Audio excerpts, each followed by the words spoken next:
Why? How do you know that? Well, the people see them. Oh, I saw a spacecraft. I saw this. I saw this. They would come down and say, "What's up? How you doing?" Why would they do that? Maybe stop by the sex party for some Well, if chicken. they're that smart, they would know we've been talking about them for all these years. And they're shy. So come down and say, "Okay, you guys have been talking about us for a while. We're here. Yes, we are alive." There's no way anything could live up there. Now, is there maybe a planet way of trillions of light years away that maybe there's a lizard that lives up there that doesn't need oxygen or food or there could be oxygen, heat or cold or anything like that? Who's to say that's up there living? Who's to say every planet has got the same level of oxygen or doesn't have it? But there's no life form that actually intelligent life form that's living. There's no way they could. I don't think. Why do we go there? We go to Mars and the Moon. We need to put on big spacesuits. You can't breathe up there. Nobody goes. There's not been a man on Mars. That's because you can't breathe up there. Right, but that's not to say that in some distant galaxy somewhere there's not an atmosphere that could support life. You're also basing that they're carbon-based organisms. Not every, you can be intelligent life and not be carbon-based. So oxygen might not be something they need. Just to give some semblance of context to the discussion, in our galaxy alone, there are a minimum of 100 billion stars in the Milky Way, all of which, of course, theoretically could then have planets in their systems, with the sun serving as the centerpiece of our solar system. And then there are, at least as of 2016, 2 trillion galaxies. So the idea that Earth is the only place that could possibly produce intelligent life form, I think, is kind of naive. Yeah. And when you say they would be smart enough, if they're smart enough, why don't they come say hi? Maybe they're smart enough to know that could be dangerous, that humans are dangerous to them. An individual, some other life form could come down and be harmed in some way. You don't jump into the Amazon River, do you? You're smarter than the people. Well, if I was there, I probably would. No, you wouldn't. You're smarter than the objects that are in there. It's not to say they still couldn't kill you. But they know I'm up there, and I know they're in there.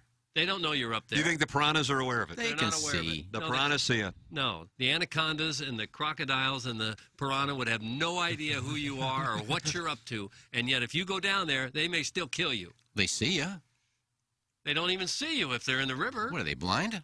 Well, they can't see through the river and see up high where you would be on the land. They are very smart. I'm all in on Piranhas are very smart. What are you all in on, piranhas? No, aliens. Oh. I'm 100% that I think the universe is infinite. So to think that we're the only intelligent life, I don't think that could be true. Now, I'm a little nervous. Go ahead, I'm sorry. No, it's scary to think that, like, if they're a certain amount of years ahead, how much more technology or information they have on the rest of the universe, and could be in trouble. I'm curious as to why in the last whatever amount of years you would want to use as a premise for the start of research, people now are comfortable or acknowledging anyway that they believe that there is intelligent life elsewhere. I wonder what has happened. Well, there have been some military reports where they come out and say, we don't know what that is. Mm-hmm. When the military is beginning to admit it, then I think a lot of other people will say, well, I guess there's something. But in this data from the survey, it's a younger person thing. But still, it's not like older people are saying no. More than 58% are saying yes. It's just, 76% of people between 18 and 29. Well, it's just been in recent years where the military has admitted that. Mm-hmm. For years it was, there's nothing up there. Roswell, that was nothing. Pay no attention to that. And so you had generations that were programmed to think that there's nothing to it. And now there's some evidence that people that you trust are saying, yeah, there's some things we just can't explain. Mm-hmm. I always draw the parallel to, like, ants and bees, where they're actually doing something. There's some plan to what they're doing. They're working together. They're protecting a queen. They're going out and they're getting food and they're bringing it to it. And there's actually something to it. Just like bees are the same way, where they're not just out there doing nothing, floundering around until they die, like a fly. But a bee and an ant, they're working together. They have their own society. There's some planning that goes into it. And yet, we are so much smarter than them. They have no clue what we could do to them. They have no idea at all. They're very busy in their little world, and we could squash them all if we wanted to. We choose not to usually, but we could. And that could be the same thing between us, busy in our little world, and some far superior intellectually other life form out there that just looks at us like, isn't that cute? Yeah, we don't need the woman station was just something that hit me like a bolt of lightning. Now, right there, that to me is proof of intelligent life. I don't know that it is. That's proof that we're dumbing down life forms. And you're talking about things we can see. A bee can see you. It'll sting you if it sees you. Ant can see you, but they're too stupid to move. Even they see a big foot coming, they just sit there and they know they're going to smash. They can't get away. But you can see them. They can see you. Well, we can see spaceships. We can see. We've seen. But you can't see what's going on up there. That's my whole point. Well, I may be stupid, and yes, I am kind of dumb when it comes to this, even though I study astrology. Oh, you didn't study astrology. Roller coaster. Well, astrology is like your horoscopes that you make-believe stuff. Astronomy, I should say. That's different. Perfect. Instant credibility. But I haven't seen him. If I get to see some spaceship and then somebody pop out of it and say, hey, don't tell anybody you saw me, but then, okay, I will be the first to say, I saw one. Call me stupid. Call me an idiot. I saw one. He said hi to me. Well, that's exactly what's going to happen on the other side of the commercial break. Tullamore Dew is one of the best-known and most loved Irish whiskeys in the world. Founded in 1829 in the town of Tullamore and inspired by early owner Daniel E. Williams, whose initials live on each bottle to this day. As one of the world's top 2 Irish whiskeys, Tully prides itself on exceptional liquid quality. The original triple blend of malt whiskey, grain whiskey, and pot still whiskey come together to create an unrivaled taste and character like no other in the category. Tullamore Dew, Irish whiskey, imported by William Grant & Sons, Inc., New York, New York. Please enjoy Tullamore Dew responsibly. Hey, this is Tim McKernan. I'm here with Ryan Kelly, and if there's one thing I know about you, Ryan, you keep it 100.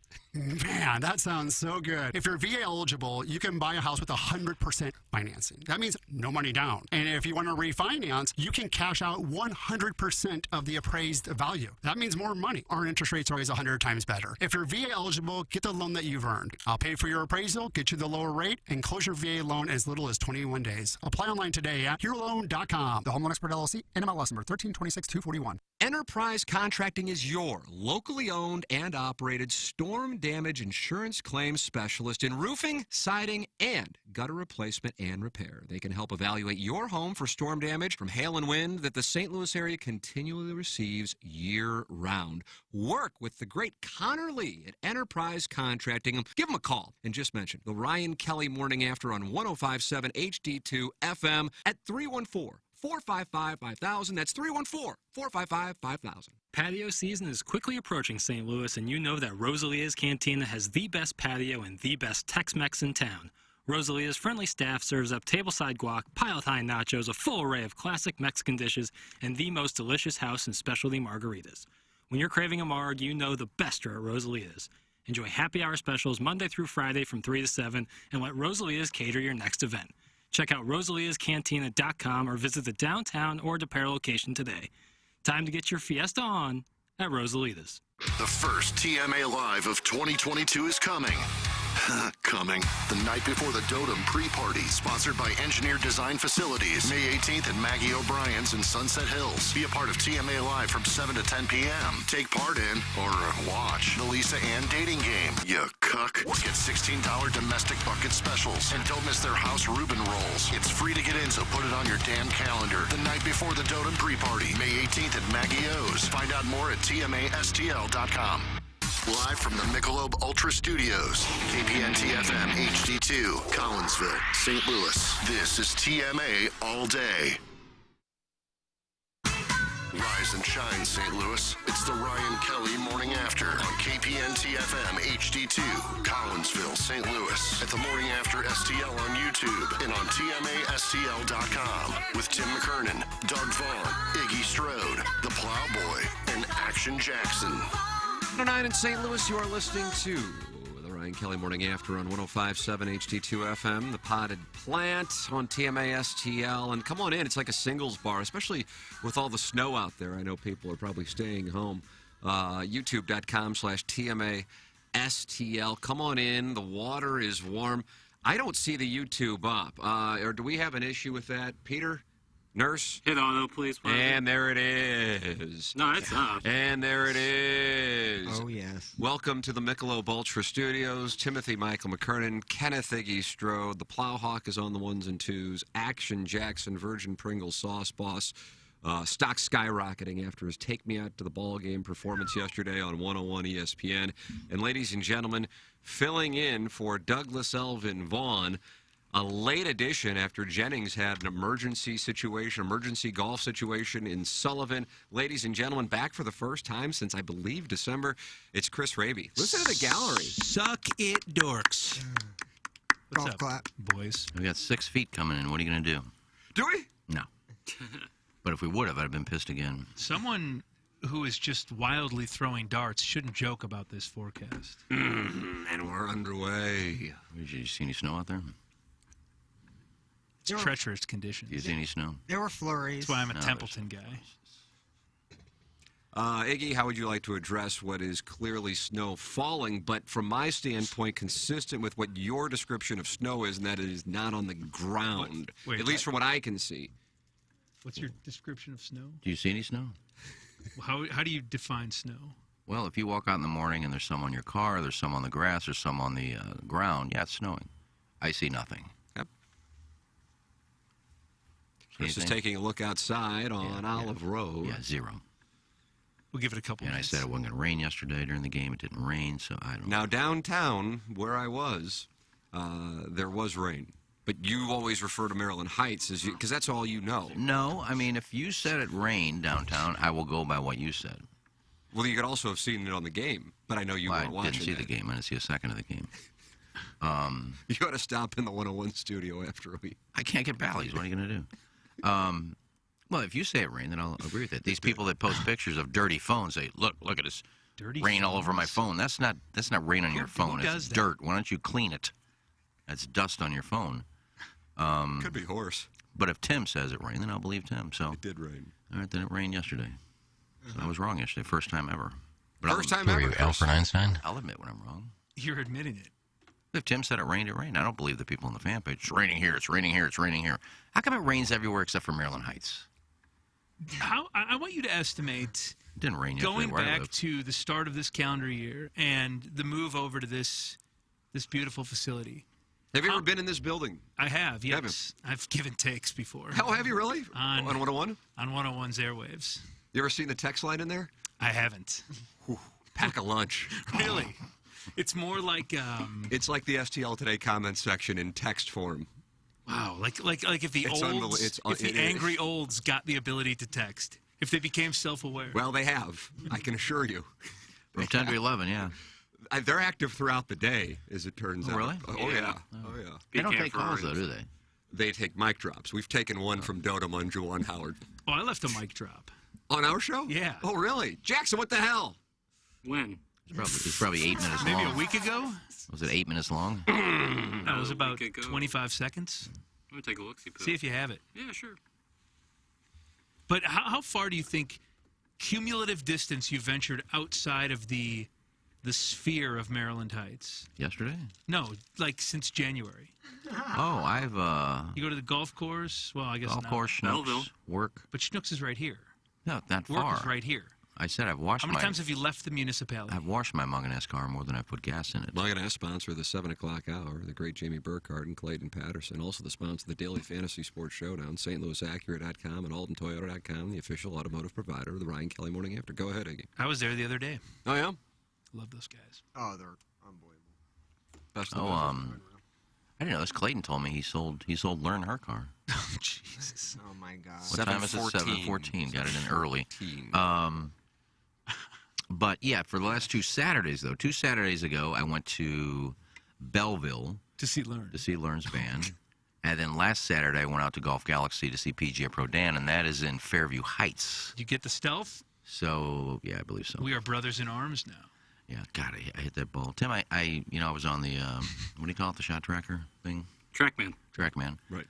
I don't hit it far. TrackMan. I don't hit it far. You have a lovely cut, though. I'm a 50-year-old LPGA player out there. You had a flyer lie once, though. Yeah. Well, I didn't You have a just flyer lie. drilled a 3-wood.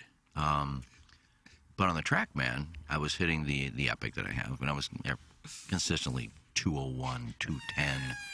You know, I hit the stealth. Not only less spin rate, higher club head speed, and consistently 230, which is 20 to 30 yards longer than I'm hitting this club. So a little plug to the TaylorMade people at the Stealth. Nice. But so those 2 Saturdays, I drove 45 minutes there, 45 minutes back. It's the farthest I've driven in that car. So no, I don't leave very often outside of my area. Now, Eggs, yesterday, and I want to throw it out there. I had a basketball game in Maryland Heights, and when we got there, my brother's car was dry, and when we left, my brother's car was wet. Well, I said during the baseball game. I said during the day. I mean, I don't know what happens at night. Well, we tipped off at 6:18. All right, that's evening. Yeah. Game's over. Okay. I said no rain during the ball game, and I was wrong anyway. I already admitted if Tim said it rained, then it rained. I'll believe Tim. First leg of the TNT doubleheader. What? Jackson. What's that? 6 p.m. You were the early game. Yeah. Well, the refs didn't show up for like 15 minutes, so we almost got the game canceled, but we got it in. Nice. So mark it down. I admitted I was wrong. First time that I've been doing weather. Buck Swope is active in the YouTube chat. Sure At least somebody representing themselves as Buck Swope. Jackson, do you verify the posters in the YouTube chat? I tried, and the effort was futile. A person posting as Buck Swope 82 says Iggy was wrong about Tiger playing in the Masters. Iggy was wrong about Stephen Wildwood posting on Learn's fan page. That's Buck Swope 82. Well, we were talking about weather. I'm wrong about a lot of things. We were talking about weather. I admitted that Name something else. No, I was wrong that I said Tiger 0 chance. I never said guarantee. Swope put something up that was 8 minutes long that disproved I never said a guarantee. Iggy says he never said guarantee. Let's go to the video. Not once did I say guarantee, so you proved me right. I don't know why you spent all that time doing that. You want a hot take? Always. Get the mittens on. Tiger and Charlie Woods will be teammates at the 2029 Ryder Cup and play together as a father-son duo. What are you, Stephen A. Smith over here? That's a take. Hot takes. At Hazeltine. Well, Charlie will be, what, 20? He'll be... 19? He'll be 21. He's 13, right? Sounds about right. They will play together before LeBron and Bronny play together. That's a take. You can take it to the bank. All right. Yeah? 2.5 more hours of those takes. You guys into that one? You into that? We're close. No, I don't know what Charlie. The course where Y.E. Yang and Rich Beam each vanquished Tiger. I don't believe Tiger would be playing much golf at age. In 8 years? 40, that'd make him 44, 45. Well, he's 46 now, so I think on 54. On one leg. I mean, 54, 55. I don't know what this means, but it's from Beer Cats in the Engineer Design Facilities text inbox, and he's active early on, and he says, "Oh, this moron." What does that mean? I'm sure he's talking about Raby. It seems like he's usually directing his text towards Yeah, you. but he would say Iggy. He just said, "Oh, this moron." Little Tommy Tribbins is riding his bike around in the parking lot, and he's also texting, and he says 0% chance is a guaranteed, dumbass. It means there is literally 0 chance of the opposite thing happening. That's from the kid in the parking lot on his bike, Little Tommy Tribbins. You know, you don't do yourself any favors. You start a lot of sentences with the words, I guarantee. I didn't that time, though. But you start a lot of sentences like that. I do, and I'm usually right. Oh, my God. Raby talked about someone other than Iggy for 2 seconds, and Iggy still pulled the conversation back to him like a crazy lady stealing a baby from a hospital. That's Nate, and at the moment, he's in Tallahassee. It's the detailed. Well, I didn't know we were done with the topic. People are still talking about the weather. Raby was talking about guarantee. What did I hijack? And you missed the siren, too. Let me break this down for you real quick. Well, I don't want to overdo the siren. I think. Oh, you play it as much as you want because people seem to enjoy that. Yeah, but they enjoy it in occasional appearances. I think is you just don't want it. It's like a perfect example. We had Stingray active with the kitten. It became something that we couldn't fix. Oh, that was funny. And then Hubbard Marty came in and knocked her on out. It's the Mug and Ass 7 o'clock hour. You are welcome to get involved here on the program. Email it for our design, air, heating, and cooling email today, the morning after at InsideSTL.com.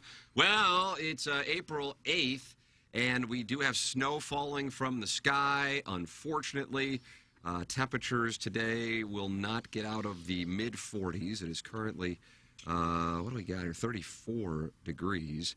And unfortunately, tomorrow it's going to be 33 for a low. Sunday, 40 for a low. And then next Saturday and Sunday, 40 for a low, with temperatures not getting out of the 50s, and next Sunday not getting out of the 40s. But that might make you aware that you always want to have Seth Goldcamp and Design Air Heating and Cooling ready to go to take care of you if things are not working with your HVAC system. They are the official HVAC provider of the Ryan Kelly Morning After. It's Design Air Heating and Cooling, designairservice.com. You're also welcome to call in using the Steve Schmidt Kia of North County phone line, 636-9004-TMA, or you can text in, as many have already done this morning. The Engineer Design Facilities text inbox, 314-881-TMA5, 314-881-TMA5. Doug is vacationing in the Hamptons, also known as Pittsburgh. Jennings was going to come in today, but then a late notice yesterday. He said he could not come in, very apologetic. We love Jennings, so these things will happen, and I texted Chris, and Chris was ready to go. Now, Iggy, I know you were communicating with our TMA specific now. We got our own marketing director and promotions and events handler here, Chris. Things are happening. Wow. Jesse Kiowski, about hashtag FFF with Jennings coming in, and what we've gotten Kenny Chesney tickets. We had Kenny Chesney tickets, yeah. So what is the status of that? Because before Jennings had to WD like Paul Casey, we were under the impression he would be in and we would have an FFF. So at that moment, with the Kenny Chesney tickets announced, did we have anybody contacting you on AOL about coming in? Nobody reached out to me. No. It's a rough start for you, bro. Me? I don't even like doing the feet thing. Little egg on your face to go with that bacon. What do I have to do with it? I just threw it out there. If you want to show your feet, you get Kenny Chesney tickets. DM me. If not, I don't care. You don't want the Negril line of communication open? I said DM me. No, I got more. Now I'm part of Gay News site. Somebody signed me up for the Gay News site. Oh, yeah? What's the latest? What's a gay news site? I don't know. It just said Gay News, and I got like 5 emails this morning, which is fine. Which is fine, but why are you doing that? Why are you just going to this? Why are you going to these different sites and signing me up for them? Now I'm getting all these emails. Well, you're a child. You're a child. You're children. The players are getting scolded. Yeah, the players are unhappy with the conditions. Nathan from the east side of Alton says, I turn on the live stream and hear this loser that flies a blimp that drops coupons for $3 off haircuts at Fantastic Schlotsky's. Sam's. Time to turn that live stream off. That's from Nathan from the east side of Alton. Is he on your Mount Rushmore, Jackson? He is, but he's funny. The worst, the king now that was hilarious. Is Jeffco Gentleman. Jeffco Gentleman is the king. I thought it was the St. Charles from Aphrodite. He's a little banty little rooster, too, but he isn't. The Jeffco Gentleman is the worst. Okay. And then there's this one guy who consistently sends in no sound on YouTube, although there is sound on YouTube. I don't know, if he's I don't know what his deal is. He's as you can see, unnamed texter, which is always a good sign. So he might make his little way in the Mount Rushmore. He could be using DOS. He can't get on there yet. A number of these creeps asked if I'd be interested in playing with them in the Dotem. Not interested. You are not, but you are participating. No, you're playing in the Fan Page Club Championship, presented by Michelob Ultra. We've got a team for the Dotem. You do? Who's we? Me and 3 friends. Oh, okay. Very cryptic. Sorry, I didn't ask you for a free team. Thursday or Friday? You should have. We're Friday. Ooh. We got in. Yeah, And by we, I Friday. mean one of my buddies. Shout out to Drew. Yeah, I was about to say. I think Friday sold out within literally 10 seconds. We're in, you got baby. a Friday spot. You were locked and loaded. I'm at the mercy of the Blues, the blimp schedule. But I really would like to just post up and just watch you. What club do you think you're going to have on? Where are you, Tim? Number 6? Number 5, downhill, par 3. That's tough. Really in the midst of a swing change, focusing on compressing the golf ball, and if I'm able to execute that, I expect my number to rise aggressively here as I make this change. But I'd like to think that's an 8-iron. I'd like to think it's an 8-iron, but right now I hit such a high spinny ball that if the hawk is up, that might be a 7. I'll be real frank with you. Pin position is very crucial to that club selection, too. Yeah, boy, you can't afford to go long. Nope. Man, you think they'll go back center, back right? Boy, you never know what Mike D's going to do with those pins. I bet it's up top. Think it's up top Yeah, shelf? where Mama hides the peanut butter. I think that's we want to see guys really challenge themselves there Thursday and We'll Friday. see plenty of that. Are you kidding me? The challenge is at the bottom, right by the fringe, because you can't. I mean, nobody's gonna drop it down that bank. So either you're going to be chipping in front of it or having to putt down. Anybody in the history of the golf course, which is 100+ years old, right? Iggy? Yeah. 1906. Gotten up and down from the back bunker when the pin is in the top shelf. No. Nobody's playing out of the bunkers. But. Yeah, I guess it limits it to when the bunkers were active. So even when you were playing out of the bunkers, probably not. I think I've seen Cletus hit a putter out of that. It's a nice strategy. Out of that bunker and get it. But Cletus' short game at Normandy is unrivaled. Yeah, he's the Cam Smith of Normandy. Did Raby have to use a vacation day from Wally's where he works the afternoon shift? That's from the fake angry old guy. We still don't know who the real angry old guy is and the fake angry old guy. I think I'm going to change this fake angry old guy to the real angry. Oh, you think he's the real one? Oh, no, the angry old guy texts in a lot, too. Never mind. Cut. I retract my statement. Apologies. Chris, you will be on the blimp, though, tonight. Blues and Wild, a playoff preview, perhaps. If they're skating, I'm dropping coops. Flip that off. Schlotsky's, buy a 6-inch, get a fountain drink free. Now, were you and Joey doing takes all the time? Because I see your stuff pop up, and he's talking about his skincare routine, and he's talking about... Blues radio color analyst Joey Vitale. I think those are the opposite of takes. What are they?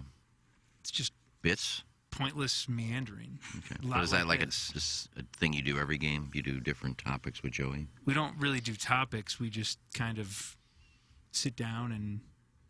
Well, they seem like topics because every one is a different topic, and you spend like 10 minutes on them.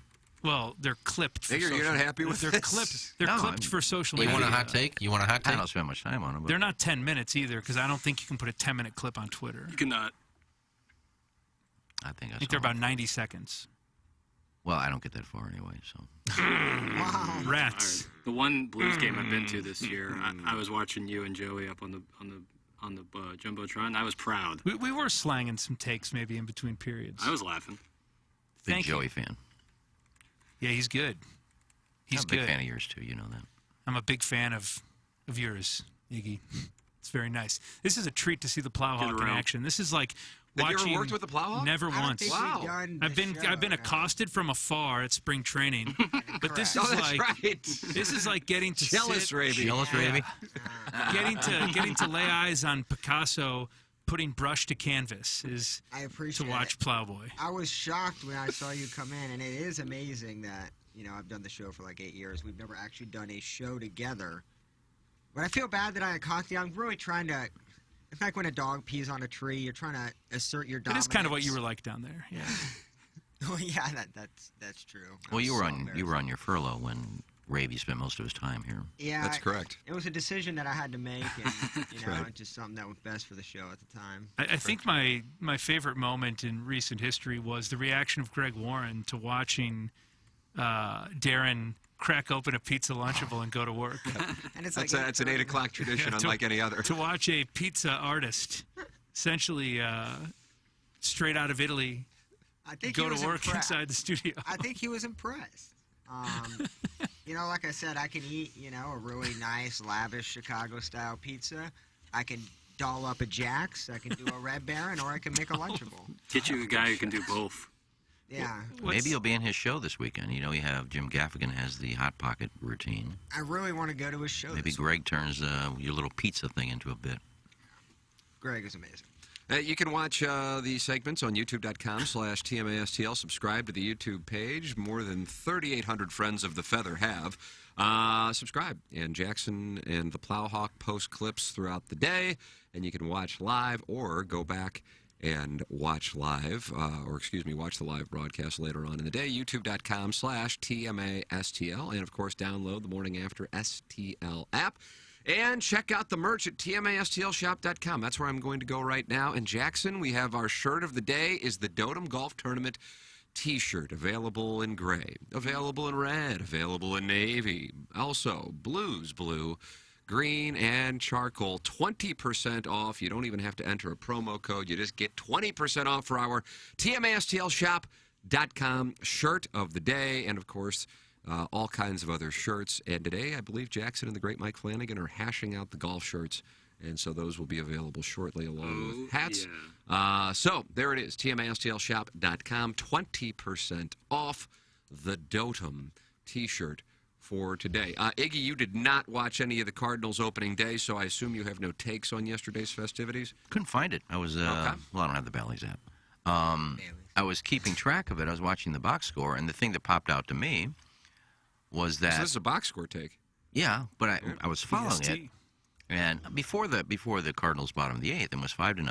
Mm-hmm. And the Cardinal outfield, which people seem to poo-poo all the time. Are you saying those people are wrong? Well, up until the eighth inning yesterday, when it really didn't matter, it was 5-0. The Cardinal outfield had every hit, every run, and every RBI in that game. Bader had 2, Carlson had 1, O'Neill had 2, and 5 RBIs. It was 5-0 going into the bottom of the eighth. So that's the thing I noticed. Wainwright, solid again. 6 shutout innings, 6 strikeouts, 6 shutout innings. Bullpen did great, but up until then I was saying, look at this. The outfield has done everything. And the 2 guys retiring at the end of the year had nothing. How much do you guys like when it's like game 2 and somebody hit a home run in game 1 and they say, on pace for 162 home runs? Oh, Plowhawk is locked and loaded. Now, ladies and gentlemen, Here we Darren go, Atkins. baby. I've already muted that. That's what I do. I mute words now on Twitter, which I think Great is move. unbelievable. Great move. Last year, when the Field of Dreams, or 2 years ago, that's all my Twitter timeline was. Look at the Field of Dreams. The best thing ever, just the mute stuff. I hate that concept. Oh, Cardinals 162-0. Bro, do you mute people? No, what I do is give them so many takes, and they submit. Yeah. You force the people with that mindset to post the 162, and you will force them into submission by either blocking or muting or just unfollowing you. Yeah. Toss a little take my way. Give me an example of something. I don't know if I have I just don't have a take right now. Like some way that you'd start to beat them down. Oh, I would probably go to their profile, the media, find a picture of his sister or something, and be like, "Oh, look at this." No, I don't know how I would do it. It all depends on what the topic is, and who is chirping back at me, and it just kind of comes to me. And you seem to seek out confrontation on social media. Well, sometimes I get bored.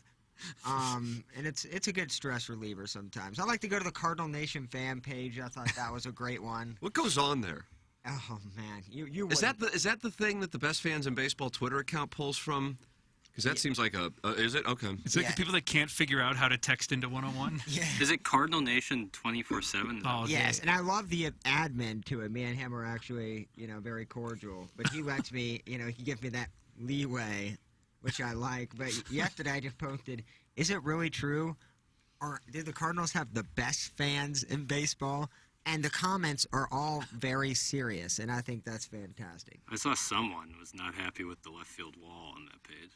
Yeah, that's just a banny page. I don't believe I'm a member of that page. I'm not. I got sent a screen. 24/7? Nation 24/7. 24/7. Oh, dang. Oh, hold on a second. I might be in. Yeah. I am. Yeah. One of the many things I've muted on social media. Yeah, that's smart. I've really missed the St. Louis Blues fan page, but... Isn't that the secret fan page? I thought that, Chris, I think that's the secret fan page, I believe, isn't it? Yeah, I think it is. Yeah. 3 other admins. Slithering scum. Didn't you try to sell Fabry's pube on there? I see. Here it is. It was the first thing that popped up.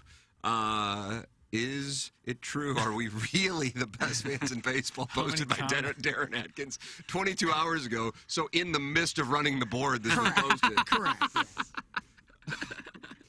We could be like Dodgers fans and show up in the 4th inning and leave by the 7th. That's from a gentleman. The players know the answer. Oh, nice. Yeah, they get real. Yeah. Let's see. Yes, silly question. Is the Pope Catholic? Zing. It's awesome. So good. I hear the answer is yes from fellow Cardinal fans, which you can and should expect. And I also hear it from fans of other teams, including rival teams. And you hear it a lot from players, not just former Cardinals players, but from many players around the league. This guy does? It's hard. This gentleman does. It's hard to judge because there's no matrix on what makes it good. I have a feeling that the use of matrix there, while on the surface might be impressive, might not necessarily be appropriate. Is that the guy who wrote in the dissertation about drinks recruiting? That's the Plowhawk. No. Who wrote the email to you? Who's the sweaty pitcher? That was Esteban Yan. No, that was Esteban Yan does predictions. That was a bit Matrixy. This gentleman was a Missouri fan, and I think all fans of the sport are great, and all 30 teams' fans have great fans. But to hear it so often, so many times, from so many sources that the Cardinals have the best fans in baseball, I have to conclude that indeed that is a fact. I might have to screenshot that and just tweet it out. So Fauzi was kidding with his question. This guy went to a 19-paragraph dissertation on why they're the best fans in baseball. So good. David Price came to a game on his off day. Remember that? He did. Listen, I enjoy the passion and the enthusiasm. And then somebody responds, who's got the best crank in baseball? And the Plowhawk responds, Randy Arozarena. Nobody even touches that, and then they go back to debating, are we the best fans in baseball? What did we wind up with standing ovations yesterday? What was the official count? Was anybody tracking it? Yeah, I know you didn't get a chance to see it. The Bailey's app got I'm sure somebody on the fan page did. Yeah, we need that number. Tim, didn't we have a little action on Alberts? Well, I thought I set the Plowhawk. You set the over/under at 6.5, which I thought was accurate because we did plate appearance. Yes, that's correct. So you need, you need several of those, not just a great hit or. Well, he had 5 at bats. Did he get a standing O every time he came to the plate? 100% guaranteed, right? Did Arenado get one? I mean, I would. My two that would get us on the over would be Yadi or Molina and Albert Pujols. Yeah. Yeah. Well, Yadi got one the first time up. Now, did Albert get one every time he came to the plate? That would be 5. It speaks volumes that 5 people on the show have no idea. I didn't see the game. Moving forward, would you count it if he, let's say, gets a hit in the 8th inning of a close game and then is lifted for a pinch runner? See, and he gets we the standing O. specified plate appearance introductions. Okay. Does Plowsy ever troll a Illini board? That's from Backfat. No, here comes Tiger Faithful. Yep. No, I mean, I troll those Illini fans that think we should be in line for every 5-star Chicago recruit. I mean, it's, these are kids, and sometimes you want to go outside of your area. And, you can't hit a guy for going to UCLA or Florida or, Oh, that's my favorite thing. Whenever, especially at the national championship game, it's like clockwork. Mizzou can't get these 3 guys who are going, to North Carolina and Kansas. Yeah, 5 stars don't come to Mizzou. Get over it. It is funny that Bruce Weber's brother coached John Shire because Shire was in my he was in our conference. He was a year younger than me, and then Coach K flew the chopper in, and it was over. Yeah, Panoli only got his first, I believe. What does that mean? Panoli. Oh, it was an autocorrect. Wow, Pujols autocorrects to Panoli. Huh. What's Panoli? I don't know. I saw Panoli only got was first, I believe, and since there were guys getting out of the truck I'd never heard of, I thought people won a contest to ride around the ballpark. I'm like, oh, who's Panoli? Panoli is that detached that I don't know a new guy, but that was an autocorrect for Pujols. That was Holly Hills Hustler says Pujols only got his first, I believe. Is that when he was emotional, wiping away tears? First one? I saw a highlight, and maybe they edited it, but it looked like he didn't even acknowledge the fans when he came to the plate. Sounds like you're coming loaded for He hit the umpire. Now, they could have edited it, but I just saw him hit the umpire with the bat and the catcher, and then he stood up there, and everybody was cheering, and he just got in the batter's box. I got to say, I didn't expect this, and we were watching it from Ballpark Village, but I really did think it was pretty damn cool to see him there for the first time in 10 years. I didn't expect to think that was something that I just like, man, to think that it was Game 7 of the 2011 World Series, the last time we saw him in that uniform, and here he is. Oh, what do we got here? 10 and a half years later. And I was so into it the first at bat, and when I first saw it off the bat, I'm like, oh my God, didn't have the audio. And I'm like, did he hit a home run? This would be incredible. But it was on the hands, and it was just a little fly out to left, and that'll wrap it up. The last time we saw him, we thought he did too. Dodgers, right? Yeah, that's right. But I was never here when he was here, so I've not experienced Albert Pujols as a Cardinal while I've been living in St. Louis. Pujols literally took his helmet off and waved to the crowd. That's from Larry Thornton. Iggy? All right, literally. Wrong again. Well, I said I didn't see it. I saw a highlight. Some L's today, bud. And all I saw was the stands, the people standing. He hit the umpire and the catcher, and the next thing you know, he's in the batter's box. Fans now maybe they edited it. Man. I said maybe they edited it. You're always accusing people of creative editing, of taking liberties. It was a highlight. They're sending in pictures now. My dad just Well, texted. good. You're wrong again. I said I didn't see the game. I saw a highlight, and I didn't see him waving to the crowd in the highlight. You said, I guarantee he barely acknowledged. I don't believe I said guarantee. Spit in the batter's box, dug in, and said, let's get to work. He wept like a little baby and waved to the crowd and then did a lap like Cal Ripken and then came back. Sucked his thumb in the corner. My dad texted me, Pujols, first time up, he has standing O, and the last time up, that was the only standing O. You got one in the 8th inning, but didn't get him in between? As he said, maybe in the last time up. My dad was at the game, so I think, but he also said he acknowledged the fans during the standing ovation. Uh-oh. All right. Thank goodness for an ombudsman. Well, Brian Henson was our ombudsman. He's the columnist on the show now. But what's the definition of a standing ovation? Does it have standing and clapping? Okay. Yeah, but how many? That's cute. That's fun. I meant like it doesn't. The Illini board text. Does it have to be the entire stadium? Is it I'm saying 51%. Okay. Okay. But who Where you do the thing, look around, see that people are standing, and you kind of feel like you have to get up. Yeah, Guys, this guy just admitted he didn't see the game and then still gets the conversation to move to him. It's absolutely amazing. Well, it seems to me the texters are making it me.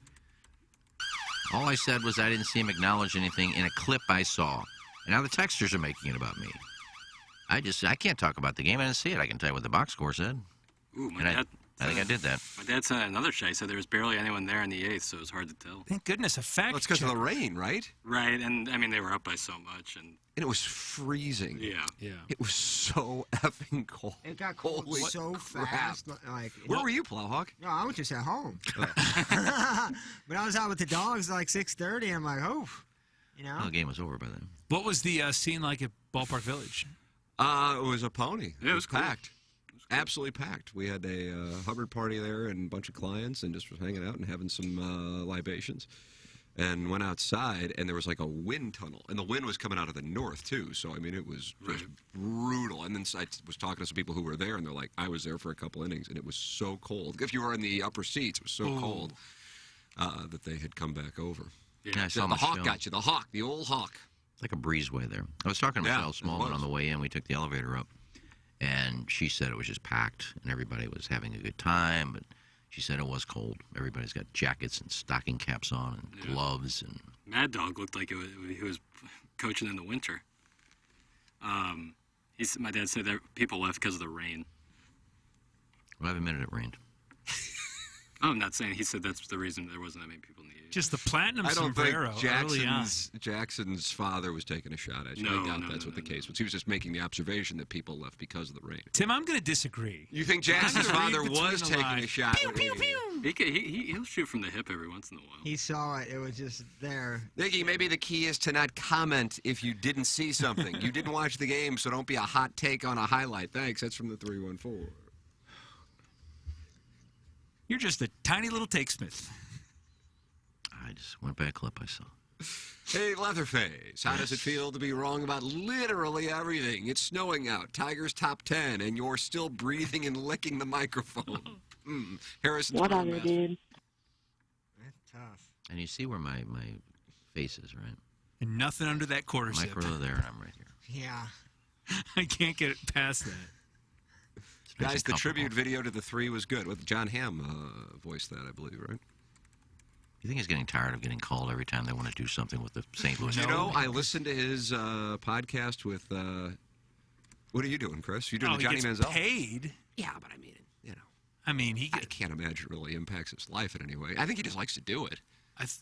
Yeah, you're probably right. I was thinking, I think for the Mercedes, maybe they gave him like $10,000 or something. I don't know. Oh, the money on Mercedes. Yeah, that'll. I'd say you meant the voice of everything. Sorry, go ahead. No. The voiceover for the Blues Stanley Cup, in 2019. Which I was listening to him. He was on Joe Buck's podcast, Daddy Issues, one of my favorites, and he was talking about the voiceover for the Blues thing, and I didn't realize he was the Mercedes guy.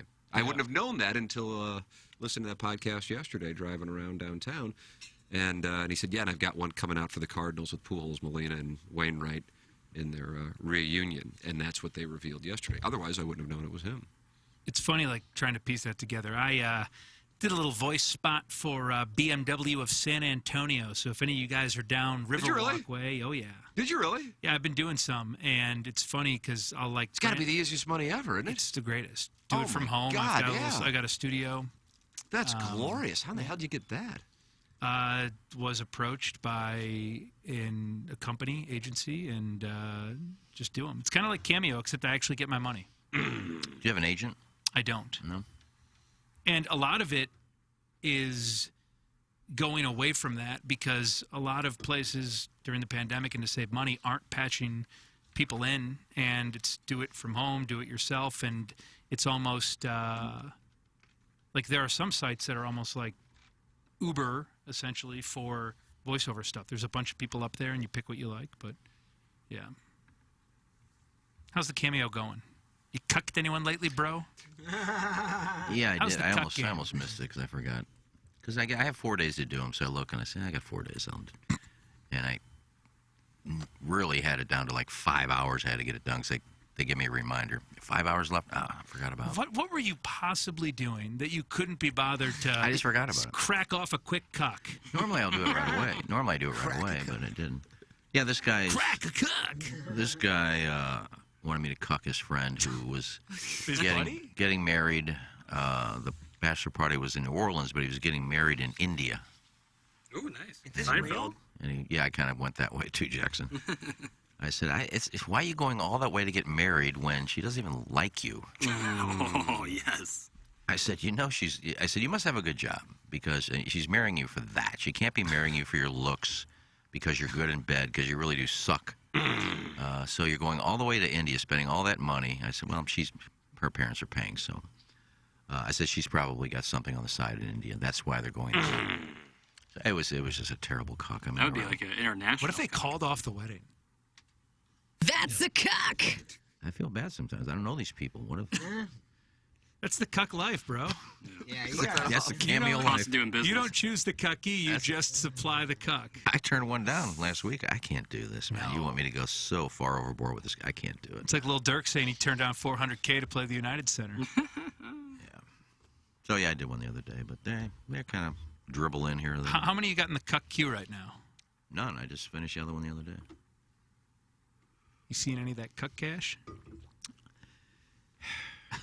It's in there. And that sip was loud. Well, I was sighing at the same time. I took a sip with that question. Sipping and sighing on Sipping and HD2. sighing. Sips and bits. Sipping and sighing at 7.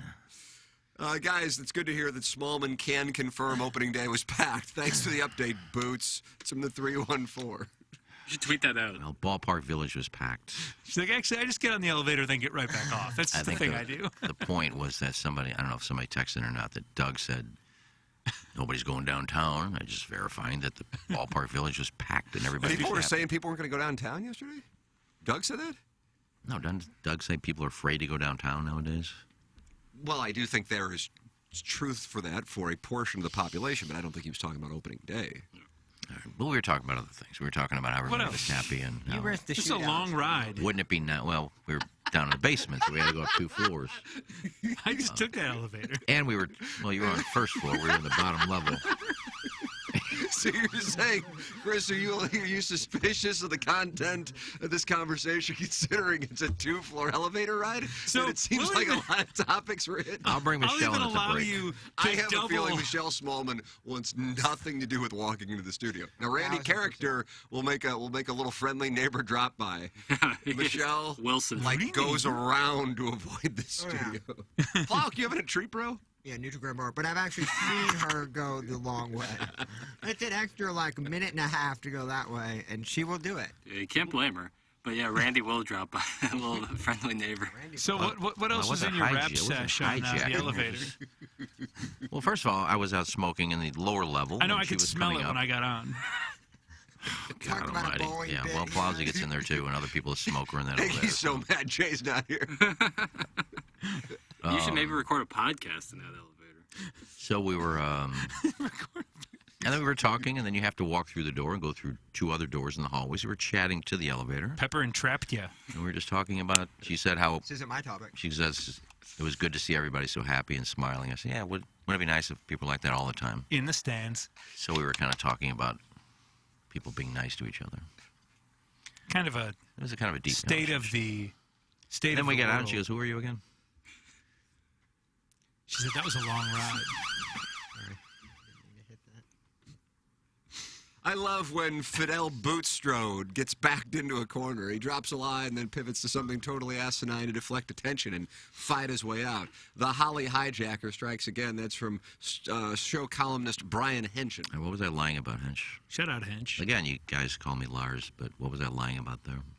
I didn't call you a liar. I just said you're wrong. No, he just said call me a liar. He said he got caught in a lie. It's not a lie. It's just a misquote of yourself. Well, I don't know what he's talking about. What was I lying about? Man, you were on that. That I didn't go up the elevator with Michelle Smallman? Nice. Yeah, I'm going to lie about that. You people.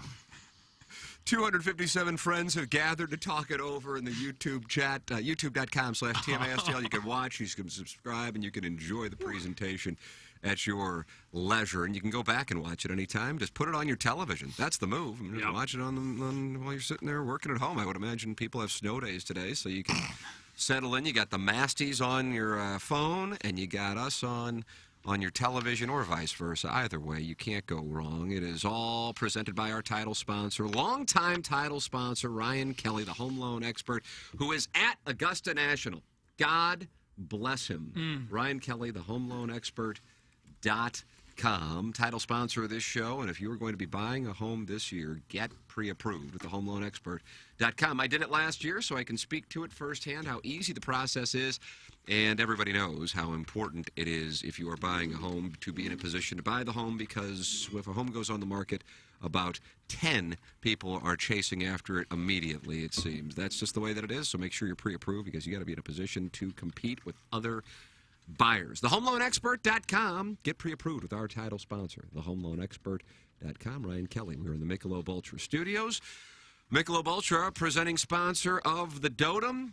And, Chris, the Fan Page Club Championship, and I'm looking at the spreadsheet of the names. Some really good players this year in the field. Is Friedman in there? Fred Friedman is in. Wow. Fred Friedman is in. Can you imagine if you had a matchup with him? Talk about a buzzsaw. Is that the one that was a 3 but played like a 13? He was a +4 but shot 85. A tidy little 85. Just a nice workman. Hawk was up that day. JT hit +4. There are 2 spots remaining. We have a long waiting list, and today is the first day, and I don't know how long that I can just be done at 11 o'clock and ideally sal in and watch the Masties. And so we will do, maybe we can do it on cam, hashtag on cam, for the final 2 spots for the Fan Page Club Championship. And then maybe some alternates, Chris.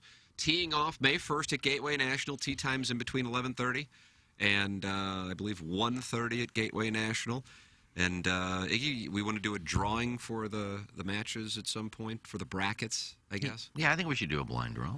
Let's see. I am playing, Iggy is playing, Jackson is playing, Plowboy is playing, and Chris, you also have a spot in the Michelob Ultra 2022 Fan Page Club Championship. And what is your handicap index? Are you a Grint guy because that $35 to? A Grint guy? What am I, a farmer? No. Damn, shots taken. I'm a gin guy. I think I'm. It's not good, but it's not. It should be going up a lot, and it's not. I'm an 11-8, I believe, right now. Iggy's a dangerous 18. But, I mean, at the same time, you vanquished him last year, so. Oh, 12-8, sorry. 12-8. I'm a sexy Going up. 21. I was an 11-4. What are you, Plowhawk? 21. 21. This must be from the latest. Right at 18. There it is. Nice. Dangerous 18, Chris. Dangerous 18. Yeah, he would destroy me. I haven't been able to enter a score since November, so. Oh, yeah. I am a vulnerable player right now if I were to be playing for you need to get out there and get some it's scores. Brutal. Well, we're going to play. Well, we're supposed to play with the drone, Dogtown Ties drone on Monday.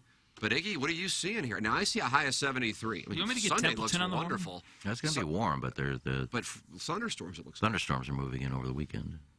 God, Sunday's weather in St. Louis, man, 76 degrees, bees knees. But I'm just going to want to watch the Masties. I'll be at the Redbird game. Really? Oh, yeah. Whole fam. Good for you. I like Jackson, are you happy about that?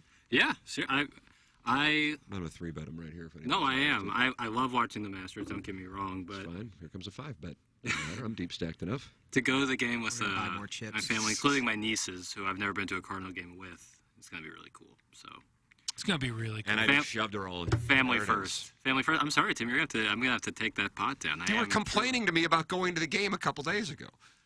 If Tiger was going to be in contention. Well, he is, and now Jackson's back to the corner. He's not real. Come on. I want Tiger to be. Was I saying this on the air or was this off the air? This is off the air. I was off the air? No idea what's on the air and what's off the air. Tigers, if you want to bet it, the over-under on his score today is 73.5. And I would love, and I can't wait. I am hoping that I'm able to do this. I only requested just a handful of days from my betrothed to just be able to watch the Masters. It's it's the only thing. At this point, it used to be I'm looking for orgies. Now I'm looking for 3 days to watch the Masters, turning my phone off, and I just want to watch the Masters. And, that's all I want. Dogwoods and pies. And I want to be able to cheer for Tiger, even though I don't have him on any of the DraftKings teams. But I'm a little worried about today because this afternoon I think the hawk is going to be egregious at Augusta National. And the players who are negotiating said hawk might have a tough time. And if Tiger is dealing with the hawk, he's an afternoon tee time, and he's not hitting fairways, we could have some problems. But I want him in the mix. I would rather, of course, win the $1 million, but since we're the Tam Avenue Capital Partners, we know that's not necessarily likely. I will settle for. I threw $20 or $25 on Tiger when it was plus 7,500 because producer Joe was texting me all the time about the numbers. But that's not the reason. I just want to see him in the mix. But I'm a little worried about today. He was. Were we talking about the cut line off the show too? Iggy? Off the air. That was off the air. Currently, for those of you monitoring this, Data Golf has the likely cut at plus.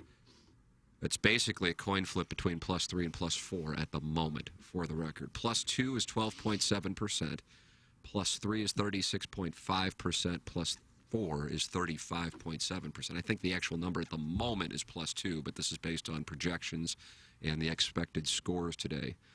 So, I mean, that would give him, if it's 4, he's got 5 shots to lose. He's lucky, I think, obviously, the way it's set up with his 2 tee times, but I think you could tell, like, that 18th hole, he was a, hair away from things going horribly wrong. A triple, probably. Yeah, he hit that. I didn't see it, man. So he hit his, I was at Ballpark he hit his Village. drive maybe like 180 yards, snapped it left. Oh, really? Like almost missed it.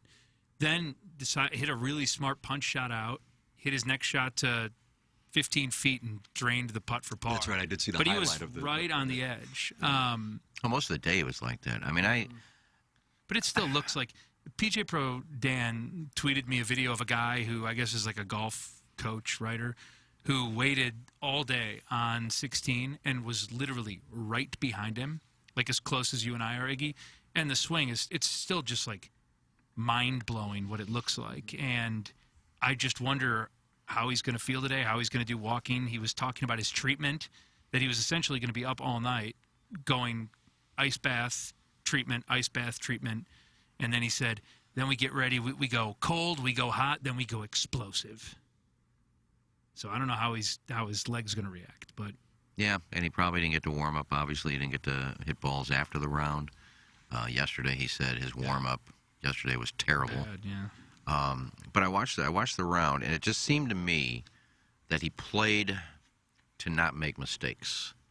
But when he first came back after the long layoff, like 4 or 5 years ago, it was that the short game was so. He had no feel around the greens. Oh, yeah, it was terrible. I feel like that now is like maybe the one thing he's been able to do until now. But he didn't drive the ball well. But he missed in spots that he could get up and down. Now, the 2 mistakes he made were, God, you wouldn't believe he'd make those. I mean, to make a bogey on 8 when he had like a little 30-yard chip shot in 3, you figure he gets up and down for birdie, chunked that, and then hit a terrible chip and made bogey. And the one he made on 14 was another one that if he putted that, he's probably getting up and down. He tried to make it with like a 7 or 8 on. He tried to like chip it in there. And so the 2 mistakes he made were mistakes you don't think Tiger's going to make. But other than that, he missed in places that he could get up and down. He was behind. I mean, obviously, you knew he was trying to leave it below the hole every time.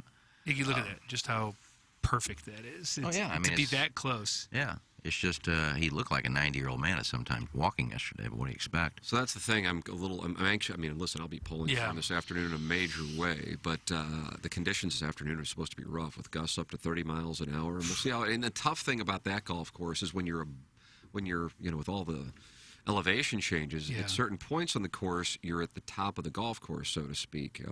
But then there are times like number 12, which is what played a role in Tiger winning in 2019. Guys who didn't know any better Koepka, Finau, Molinari, I think, all went in the water on 12 because you can't get a sense for the wind, and you just don't go for the pin. You hit it over that bunker to the left and try to two-putt and get the hell out of there, and don't allow that to come into play. So this afternoon, you could see carnage. That's why I built my rosters out based on the afternoon tee time splits and tried to stay away, for the most part, from golfers teeing off this afternoon, and that was the strategy. We'll see if it plays out. Cam Smith, who, without question, played the best golf yesterday from a ball-striking standpoint, is an afternoon tee time today. Meanwhile, the leader, Sung Jae Im, friend of the show, is teeing off here at 8:39. He may have gotten a quick 18 in before. He likes to get his work in. I'll tell you a guy that would be worthy of keeping an eye on. I mean, it's not necessarily eye-opening, considering he won within the last 18 months, but things shake out for him properly, is Dustin Johnson. That's my guy. He's playing well, and he also has the favorable tee time if that wind actually factors in. Now, Justin Thomas, on the other hand, the guy I liked going into this thing, man, he's in prediction area on 101 ESPN, right, Jackson? Yeah. We track our predictions. He's on my roster against Doug. You got him on your roster? Against 4 Doug, over, and yeah. he had the favorable tee time yesterday. Yeah, so now he has to go out there at 4 over this afternoon. I mean, I don't know. And I didn't get a chance to see it because we were on the air, and then I went down to Ballpark Village. So I didn't see any of his round, but I don't know what the hell happened there. That's alarming. But there are some big names who are currently, flirting with missing the number. Louis Oosthuizen's right there with him. Let's see who else. Koepka had a terrible back nine. Koepka's 3 over. Woodland's 3 over. Rahm is over par. McIlroy's over par. Schauffele's over par. Morikawa's over par. McIlroy group was just kind of... Hovland's over par. So, it's if you wanted to fire some long bullets on some players and get it in now, as far as guys teeing off this morning, to maybe be advantageous on what's going to happen this afternoon, that would be my recommendation from a wagering standpoint. And all those guys you just mentioned, and Tiger 1 under. So the top 10 guys who putted below their expectation based on their strokes gained putting, so you can expect that they'll get back to their baseline. They struck the ball really well. Hatton, Higgs, Cameron Smith, Koepka, DJ, Corey Connors, Cameron Champ, Mark Leishman, Neiman, Morikawa. Guys, Tiger had the 3 worst drives I saw on television yesterday. That's from the Horny Banker. It's Thursday at the Masters. Everybody was playing not to make mistakes. That's from the Thumb out of water. Why don't you just learn about golf and then text back in when you know something about the game? I tell you what, Tim, we talked about him after the show, and I'm glad he was in Tiger's group because not a lot of golfers know. Joaquin Neiman is so fun to watch. That dude's he's 23 years old. That dude's a player.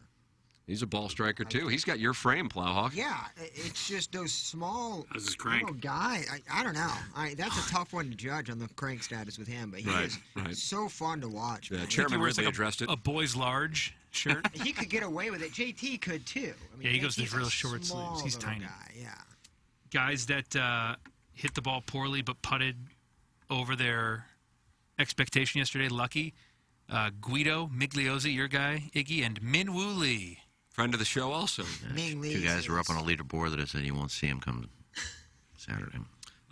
Joe Co Mounty, do you know him, Chris? Come on. I can't wait till Eldrick goes out and fires a 68 this afternoon and shuts up all these wannabes. Wannabes. We all want that, right? We all want him to win. I don't know what his... I want him to shoot 6 How many of these losers do you think, Tim, would show up at the Fan Page Club Championship as alternates and hang out all day to see if they got the call to play? If Paul Casey's in the field and just WDs right as he walks to the tee? Posting up at the bar, trying to hit on every women that come in there. And Eric Johnson, you remember him with the Blues, fell out of a golf cart, says, "Man, I hate Raby's voice." Oh, man. What's wrong with you? You're a voiceover guy at That's BMW tough. in San Antonio. BMW Riverwalk, Eric. God, that's nice. God, that's good work. When I heard Ham was talking about his stuff, and then Will Arnett, I believe, is the voice of Dodge. I can pull up some. And the money that comes in for just recording like a 30-second. Yeah. Oh, I did Riverwalk's a nice Foo area, too. Fighters Live Nation run. You did what? A run for Foo Fighters. Really? Yeah. Can I hear this work? Yeah, but Can like, we hear this work? Can we call it up on YouTube? I could call it up on my computer right now. Well, I mean, the Plowhawk can call it up there. We can actually hear FM at this point now, HD2. I don't know how many stations put just standalone commercials up, but yeah, if you can find them. Let me... Oh, the Poors are not happy. Uh-oh. That's enough golf talk. Uh-oh. It's the Masters. Let's get back to talking lawn darts. Blues and Wild tonight, the only safe topic in St. Louis to talk about. And it's going to be a playoff preview, and Chris Raby will be there. Schlotsky. I do have something. Not to hijack, I do have something. You just made that noise. I just saw you push something and make that noise on your phone. No, my phone was on lock and I moved it up like that, and I just had a notification. So you're accusing Iggy of intentionally You have a making new that pin sound chest. here. Come back and get it. That's Why my don't you turn notification. the sound off while you're at it? Oh, God, Raby brought up the phone. I didn't. Well, your phone brought itself up. Well, you were just. Well, this is. You have a note card. Well, this is show business. Show notes. This is like Johnny Carson. Okay, Ed. But I talked yesterday about our email of the month that we were going to have Cardinal tickets for the end of April, and then, but if we have a tie, it goes into May. Jesse, our promotions director, emailed me yesterday and said, just change it. Your email of the month winner will get tickets to the Cardinal San Francisco game on 5/13. Oh, El Gigantes. So Look at you this. have We got real prizes now, Chris. Things are happening on this show. You have a Things are prize. happening on this Email of the month winner for April. You get I don't know if it's 2 or 4. She hasn't got back to me yet. But 2 or 4 tickets to the Cardinals in San Francisco on May 13th. So there's a prize for our Design, Air, Heating, and Cooling Email of the Month winner. Now, how do we handle this? Because there is a belief that Ellen Foley's golf pro, Ellen Foley at Somalia111.org, Ellen Foley's journalism professor, and Ellen Foley's investor may be the same person. What? And then number 16, Kenny Wu. How do we handle... It has to be the same email address. Am I correct, Jackson? I'm not going to dox anyone here. Not today, I won't. But I think we put it to a vote. Do we make Ellen Foley all one encapsulated person? I think Ellen Foley can call Ellen Foley's own shot. I mean, because Ellen Foley knows how to win. Ellen Foley's a great player. Ellen Foley's a great player, wind or no wind. Whatever's easiest for you, Jackson, because if Ellen Foley's dry cleaners beats out Ellen Foley's plumber, I just need the email address of the winner and the phone number and what if they had your all that email good address? stuff.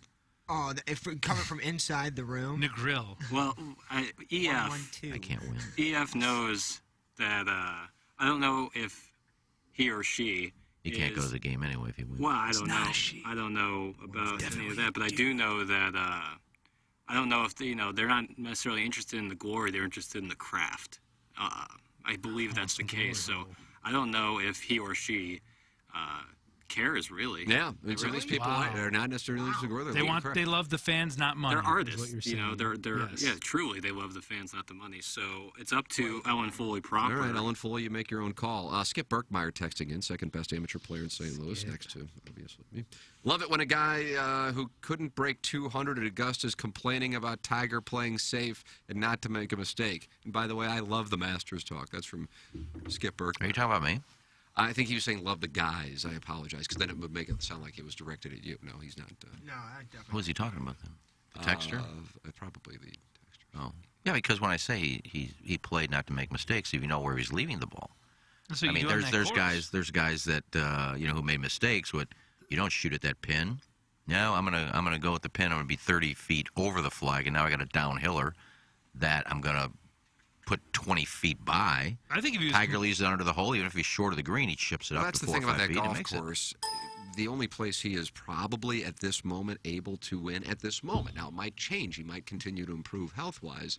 Is Augusta, because he knows the things that a lot of the guys who haven't had a chance to play there as often as he has, he knows. He knows where to miss, the importance of where to miss. Dustin Johnson, I was able to see at the end of his round, and he hit a tree on his tee shot on 18, so he had a 4-iron in. I mean, for Dustin Johnson to have a 4-iron in, that means I couldn't get there with the driver off the deck. It was like Tiger, yeah. And he missed it way left, but the pin was on the right side, so that allowed him to chip it, and you know where to miss. I mean, that's basic. That can be at any golf course, but especially there because the undulations move that ball all over the place, and that's the key. So knowledge of that course, and he has that. That's why you'll see Fred Couples late in his career able to occasionally put up a good number. Bernhard Langer occasionally as great as he is on the Champions Tour, be lurking on the leaderboard or making the cut because the course plays to so much veteran knowledge. By the way, Jesse Kiowski emailed it will be a 4-pack of tickets for the winner of the Design Air Heating and Cooling Email of the Month. So there it is. It's awesome. There it is. There it all is. Now here's some support for you. Chris, I just went to the YouTube chat. Just waking up Mountain Time Zone. Welcome back, Raby. What a hashtag treat. That's from Dustin the German. Huh. Well, he laid it all out there. It's just Dustin German. He's in Colorado. He's a German. Yeah. This is upsetting that he wasn't talking about you, right, Ken? No, I just assume they don't talk about me. Is that right? I don't really care. But you will sign.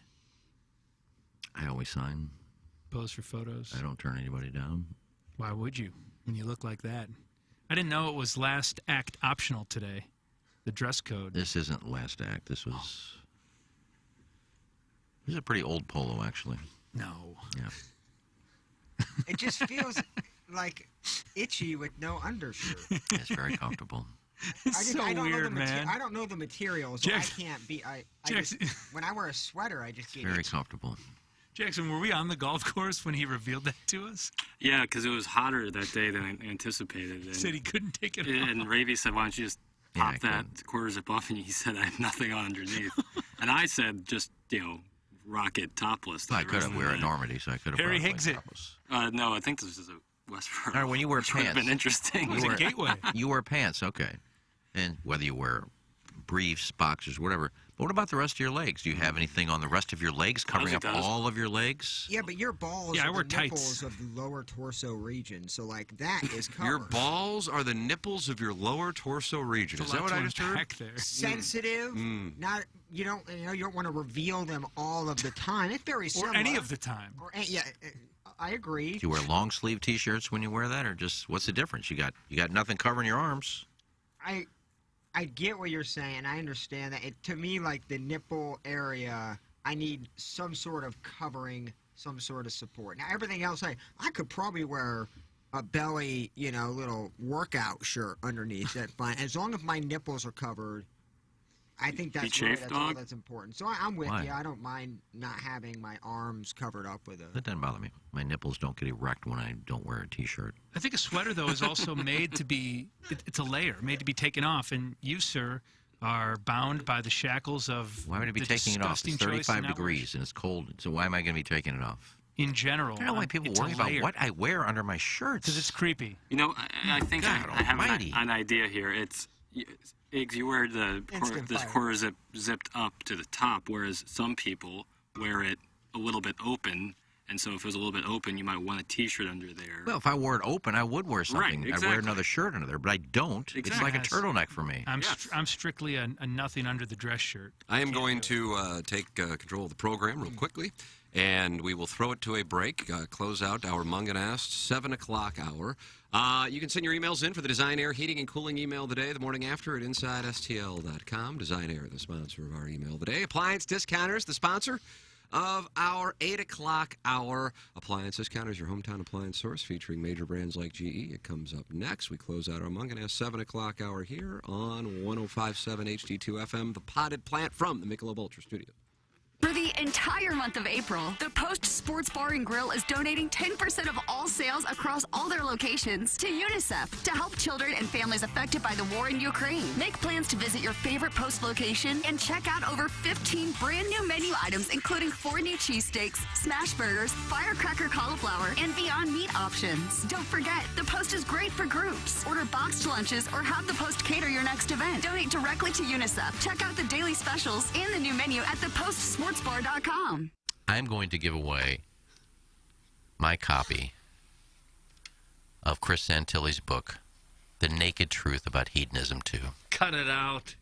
Cut it out. That's a precious possession of yours. It is. This book has sold millions of copies. It's like a 7th edition. All right. Yeah, and you have a copy. I do. It's a new copy. I haven't read it. Chris sent it to me. I was going to give it away to TMA Live. We haven't had any, so I still have the book. And Chris autographed it. I didn't ask her to. She just figured we'd want her to. Doug, This is going to bring out the rat in Bloomsdale. This is going to bring out the West County turkey baster. This is going to bring out Pea Hump. It should. I would think so. This book has got stories, beach loafer stories. No, I don't think beach loafer stories. Fluffernutter stories for sure. Yeah, definitely. And probably the selling point of this book is, I think, on page 170. How would you know? Because I looked at it, and I'm in it. There's a naked picture of me at the pool with my leg covering my manhood and me my leg up in the corner of the pool just smoking a huge joint. Oh. And you're proud of it. I'm not proud of it. You got a bush, bro? No, I'm shaved then, I think. But you can't see because I have my leg. I'm like sitting like this. Yeah, I didn't know if the shrubs was popping up. You don't have to sit like that now. You don't have to sit like this. You don't have to sit like that now. From the side, and you can't see anything. Might see a butt cheek, but... Right. And you're just in your heyday, aren't you? You're just really living large. Enjoying myself, yes. There's a few stories in there by me. By you?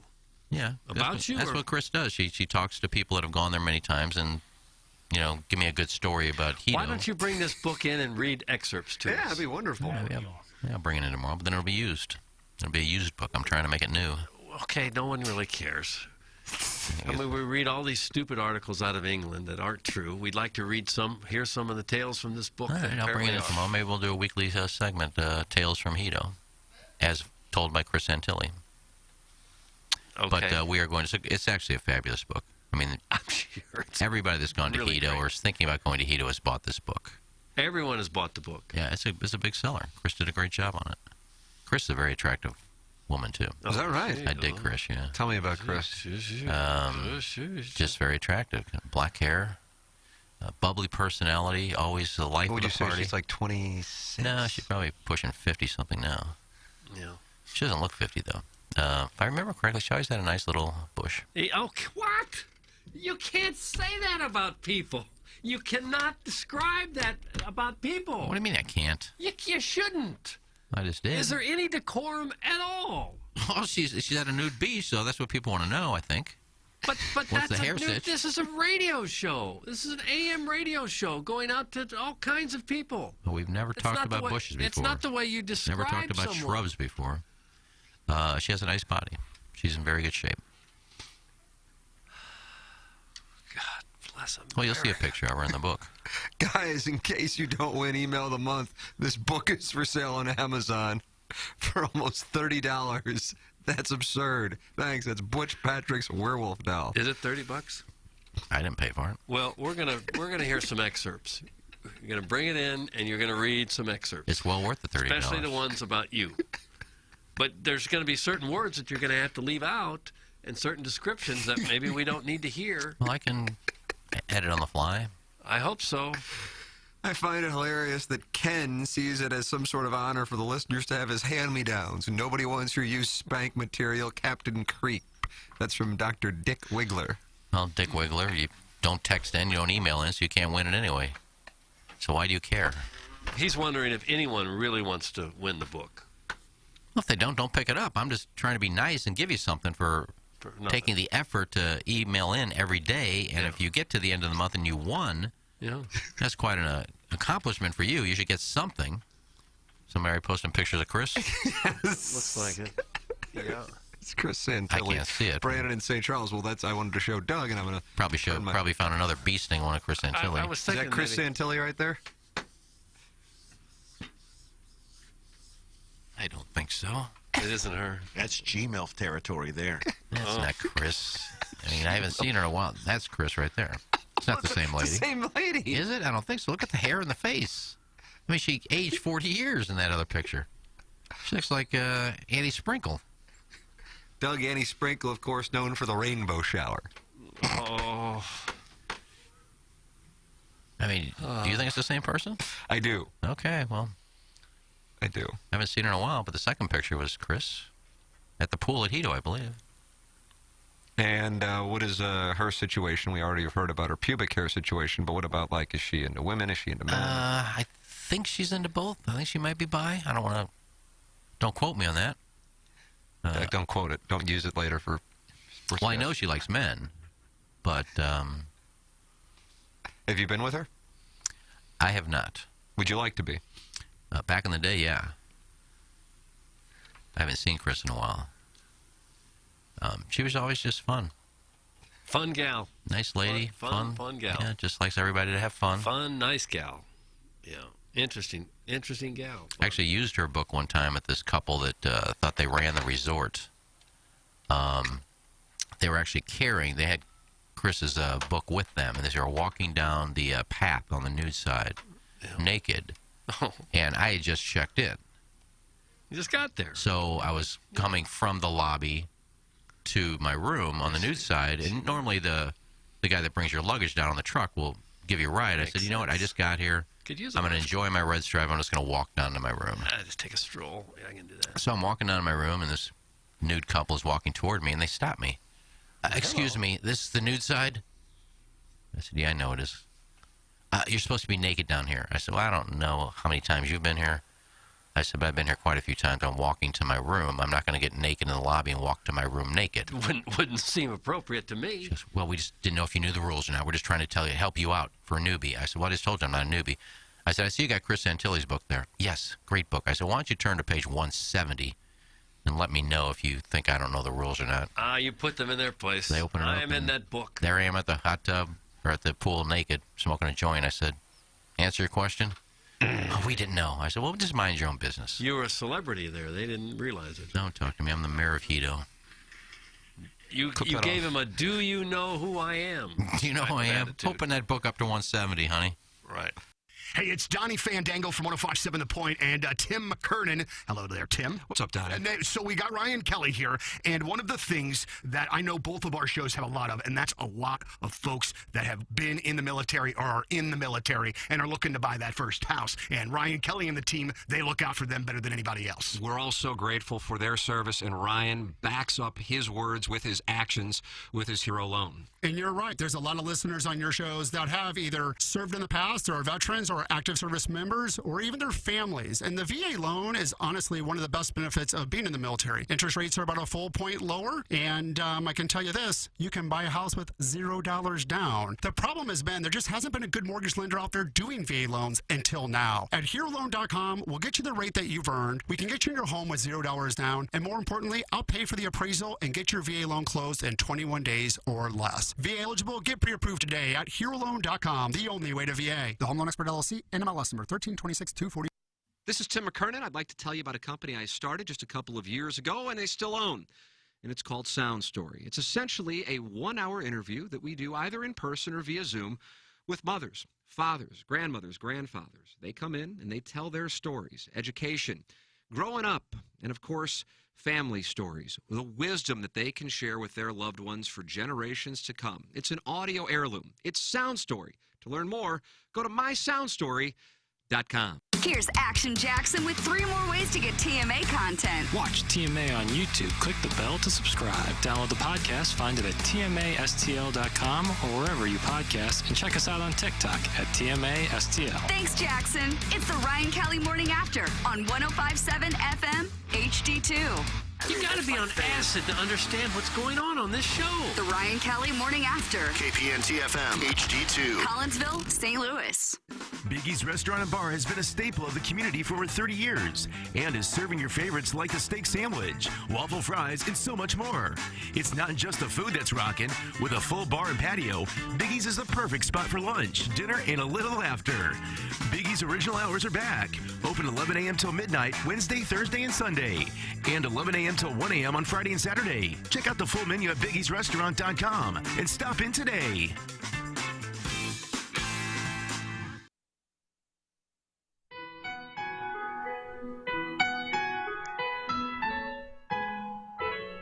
Well, it's springtime in Normandy on the Rock Road. It's the Dotem and the Hoosiers of the game. So perfect. Who'll be buried in the sunflower garden on Friday afternoon? Who'll walk that 18th fairway singing this tune? Free Dotem, your stepdads and Bleach, they play on my mind like a song. Free dodo, it's you that I love. It's you that I miss when I'm gone. I'm going to hear the second verse today, Chris. Well, it's Iggy and Swole, DJ Gabe, Timmy Tom Tom, Los Ween, and it's the Tushy Booth, and it's Timmy's perfect swing. It's lousy chipped to 15 feet that made Cletus kiss him, and the spirit of Larry Nickel keeps it alive. Free Dotem, your stepdad's in Bleach. They play on my mind like a song. Free Dotem, it's you that I love. It's you that I miss when I'm gone. It's the legions of Cat's Army, Gangster Beats t-shirts, the wooden shafted legend of Doug Vaughn. That just ends right there. Yeah, lyrics. Just perfect ends. outro. Just like the real song.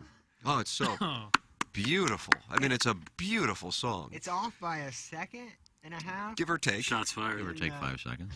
Yesterday, we had something similar happen on 101 ESPN. Jackson's now in mode to do sketches and bits, I guess, Chris, and is a way to try to endear himself to what has been described as a banty audience. He's saying, as opposed to doing an NBA update in a Sports Center update for an audience that I don't think has as much interest in the association as Jackson thinks they do, he elected to sing to them. Take a listen and see if you notice any similarities between Jackson's singing and Andy Hanselman's there on the Dotem song. 101 ESPN Sports Center. This is Action Jackson with a Sports Center update driven by Johnny Londoff Chevrolet and Autoplex.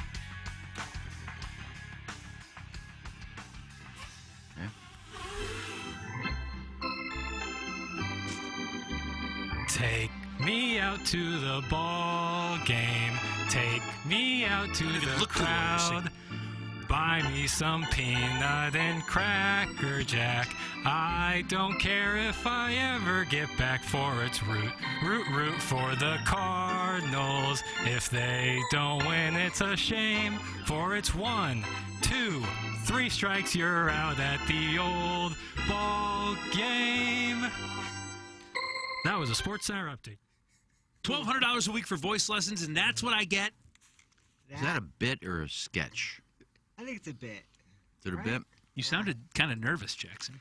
Well, let's pull up the telestrator here, Peter, and go through a couple of things. Let's start it off again, and then Plowhawk, I'm going to have you on the pause button, if I could. We'll restart it here. Go ahead. Yeah, the very beginning. Very beginning. 101 ESPN Sports Center.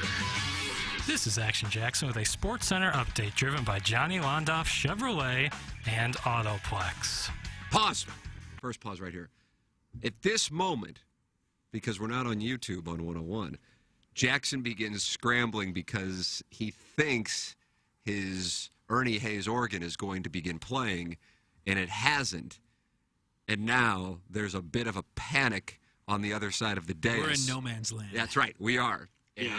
And that is what immediately he made the observation that he sounded nervous. He did. But it wasn't necessarily nervous about singing. It's that the music didn't start. And so you have I don't know how long. It probably felt like an eternity to Jackson. It was 10 seconds. I'm looking at it. Like, it sounds like I should be talking about the Carolina Panthers right now. Now, here's some context, too. So I started my fader, which is the little... Oh, this is inside baseball, Chris. Yeah, the little buttons that, I guess the slider that would raise and lower volume. So I started it real low. You have aux on or aux off? Aux is on. I didn't want it to be too hot out the gate because that would be alarming. but I put it way too low, so I couldn't hear the music begin, and I thought there was a little more intro to it, like a bump ba da bum, but there was not. And so by the time I moved the slider up, I was already in just absolute hell. There was no, I couldn't get it back. I can't start over. This is live radio. So, No going back. So I just, as the true showman I am, I dug in. Would it be the pot you're talking about? Yes. Pot? Yeah. Okay. Pot. Yep. Synonyms for all that. So, like, hum real quick. Look at that. The man, Look at does, Iggy. the Look at man Iggy. doesn't even know how to run the board, and he just gave Action Jackson lessons in sliding and No, so now I know the 101. context. I know what he's talking about now. Why'd I hum? Just so I could pot you up and down. Yeah, he was doing okay. some potting in here. Oh, fresh pots. And then, let's restart it Yeah, again yeah. there, Plowhawk. Please. At the pause. At the part where you pause it. Now you got the pause, Chris. Pause. 10 seconds. Pause. It's an eternity. Now right there is where the people sing usually. Jackson came in about 3 measures late. That's correct. Did you not hear that? Or is there like a second and a half delay from that into your ears? So wow. So I didn't have it potted up. I'm so asking because once the music starts, you start No, singing. there was like a 2-second intro to it, but I didn't hear it, so I had no reference point on when to start. And by the time I slided it up, I would have had to slide up and start singing, and it would just been difficult. There you go. So what I could have done is just bailed. But like I said, true showman over here, commit to the bit, and I commit to the bit. And I so flat. I can't even. I had to eat it, and also my singing. I've never said I was a good singer. I don't care about that. It was the fact that I was so off. A lot went wrong in that attempt to indoctrinate myself into the 101 ESPN audience. But like I said, commit to the bit, true showman over here. It's just what we do, baby. And Tim, It's what we do, baby. Tim, I would guess that the texters are very understanding. Well, here's the story, Iggy. Jackson has made no secret of his lack of enthusiasm for what he describes as ice hockey. And what I have learned here over the last couple of years is the only safe topic to ever talk about, both on this show and certainly on 101, is the St. Louis Blues. It's the only safe thing. We talk about the Masters. It's problematic. Chris, you theorize it's the pores. It's definitely the pores. You talk about the Cardinals, and if you say anything positive, you're a rights holder. And then anything outside of St. Louis Cardinals or Blues, then you know, God bless you, and may God help your soul. So with Jackson on the Blues station, excitedly talking about the fact that he watched the Lakers-Warriors play-in game last year instead of the Blues and Avalanche, and I think what was one of our first shows, he immediately, unintentionally alienated a large portion of the audience. Which was my goal. But you've also had issues with the 20 to 30 second update, no? I have. He had, but he's been on a heater here lately. Because it got to you the point where I just- stopped recording him because I'm like, oh, Yeah, 'cause you now just he doesn't mess go- him up, and it sucks. I mean. Yeah, but I'm to kind of pat myself on the back, which I will do. Because you are a showman. You've made that clear. Tim did offer, when I would first struggle with the Sports Center update, to take it over because, he's a broadcaster and I'm a neophyte when it comes to this this radio thing. But, I said I'm gonna settle in. I'm gonna dig myself deeper. He did say it, Chris. And I'm gonna keep going. But then things like this, this is just 49ers. Oh, that one was tough. Oh, that one was a good one. That one That's was where tough. if I was going to teach you something, it's that Oh, here we go. you should have let Tim Class do in it. session. You should have let Tim do it. Do as little as possible. No, but I want to get I better. know that's the problem. Just do as little as possible. Don't try to get better. Well, at you should something. you should just type out pawn it 4 off to sentences. Tim and let him do it. and Write down 4 one bullet last thing points. you got to do. Write down Blues, Wild, 7 p.m., Blues 3 points back, Bally. Oh, the Wild play last night win? No, they played tonight against the Blues. I thought they were only 1 point up on the Blues unless they played last night. You better sorry, get this ready before the these, blimp goes These in are the my air. notes from Wednesday's game. Ooh, damn. Then Cardinals Yeah, day it's off, Friday, so. play tomorrow. Tiger 71 in return. Nope, that can't. Goodbye. I'll get hell for that. Yeah. It's an ESPN property, baby. By who? Textures? Yeah. And now I notice, my and then there's tongue. another thing, because it's only me and Jackson in the studio. Here, we're chock full of friends of the feather in here. And so I'll see Jackson, and his eyes kind of veer over to look at the text inbox, and I'm like, oh no, I'm going to lose him because it's so Banty. But the great thing for Jackson is at 24 years old, he's a young man. At 24 years old, he's already kind of being baptized into what is. So it's good that his skin will be thicker should he choose to continue in this industry. That's invaluable. People just send me pictures of how fat my face looks on the video board. Isn't that every nice? game? Dozens of pictures. Instagram, Twitter, dozens of them. In the most mid-sentence, unflattering spot. But you know what? Good. You say good. Soak it all in. You know what you what do? are you going to do? Yeah, and people will say this is mean, but I'm not a mean person. I'm really not. But somebody took a shot at Jackson on the fan page. Why'd you call him Jackson? I liked it. I'll use that today. Took a shot at Jackson Tim on the and fan Jackson page. with you. And all I did was after this guy posted it, I went to his Facebook page and I found a picture of him topless. Sounds mean. In the ocean with man boobs and no hair. That's mean. And I just posted his picture. I said, "Shall we critique?" Yeah, and I appreciate that, because you're my guy. Mate. You know, any enemy of Ig's is an enemy of mine. How about that? Look at that. It's like ride- NATO. We ride against the people's aid. Yeah, you're my Fred dog. Friedman? My day one, so I appreciate you. And I know you didn't need me to do that because you don't care, but I just said, you know what? If you're going to take a shot, let's see what you look like. Captain Saverbro. Well, and I think E40, 1993. But that's the thing, is like our show kind of invites, like, you know, it's good-natured ribbing, and it's good stuff. But sometimes people are, there's a line, and it's not a defined line, but there is certainly a line, and sometimes people take it a little far, and that's, you say go after him. Sometimes you get checked. Do you having an applesauce, bro? Yeah, applesauce. I mean, this morning I already told the dude, you're an angry walrus. You let him know that you hurt him. I just mute him, because then they're just shouting into the abyss forever. No. That moron doesn't even know that you don't see him. I got to tell you, now with how many years? 13 years of Twitter under my belt, and something that's at the top of my resume, creating the fan page in 2016 while trying to acquire one and failing, kind of like KFNS. Except that wasn't much of a fail, so much as one of the greatest non-played hands in the history of poker. Which one's worth more? That I was observing. Doug is pro-Block'em. He might be one of the most adamant pro-Block'ems going. It's letting them win. And Jackson is pro-Mutem. You're clearly part of the pro-Mute party. Now, Iggy, you're part of pro-Block, are you not? Yeah, I don't think I know how to mute. People wear it like a badge of honor. Right like, there. Darren Ravel has me blocked. And I'm telling you that the safer play is the mute. Because they don't know. The safer play is the mute. Yep. Because if you have a personality trait that would allow you to get blocked and then be like, what did I do? Then you also have the potential, it's not 100%, but you also have the potential to be a batty rooster.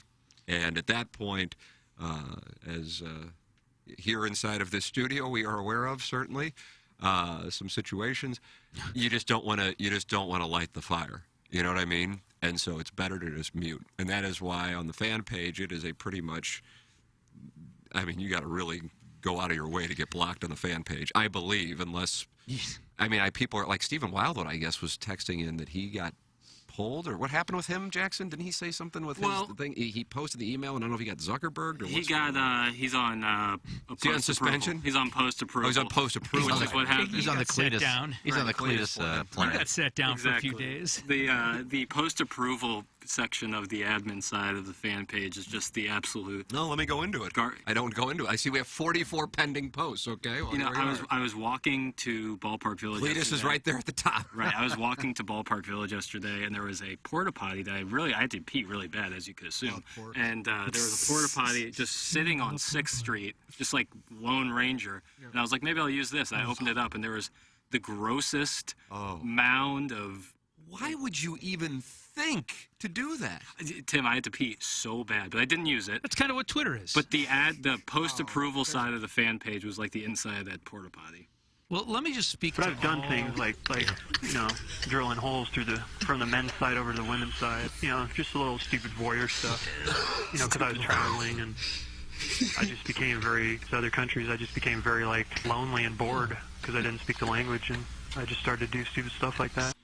Yeah, it's one of the greatest drops. The mound had actually eclipsed the threshold of the porta potty, like the turtle. It was the grossest thing I've ever seen. That can't be possible. No, I've witnessed really? it in porta potties. Yeah, I just can't believe. I don't care what your situation was to even do that in downtown St. Louis in a porta potty. Well, I didn't use it.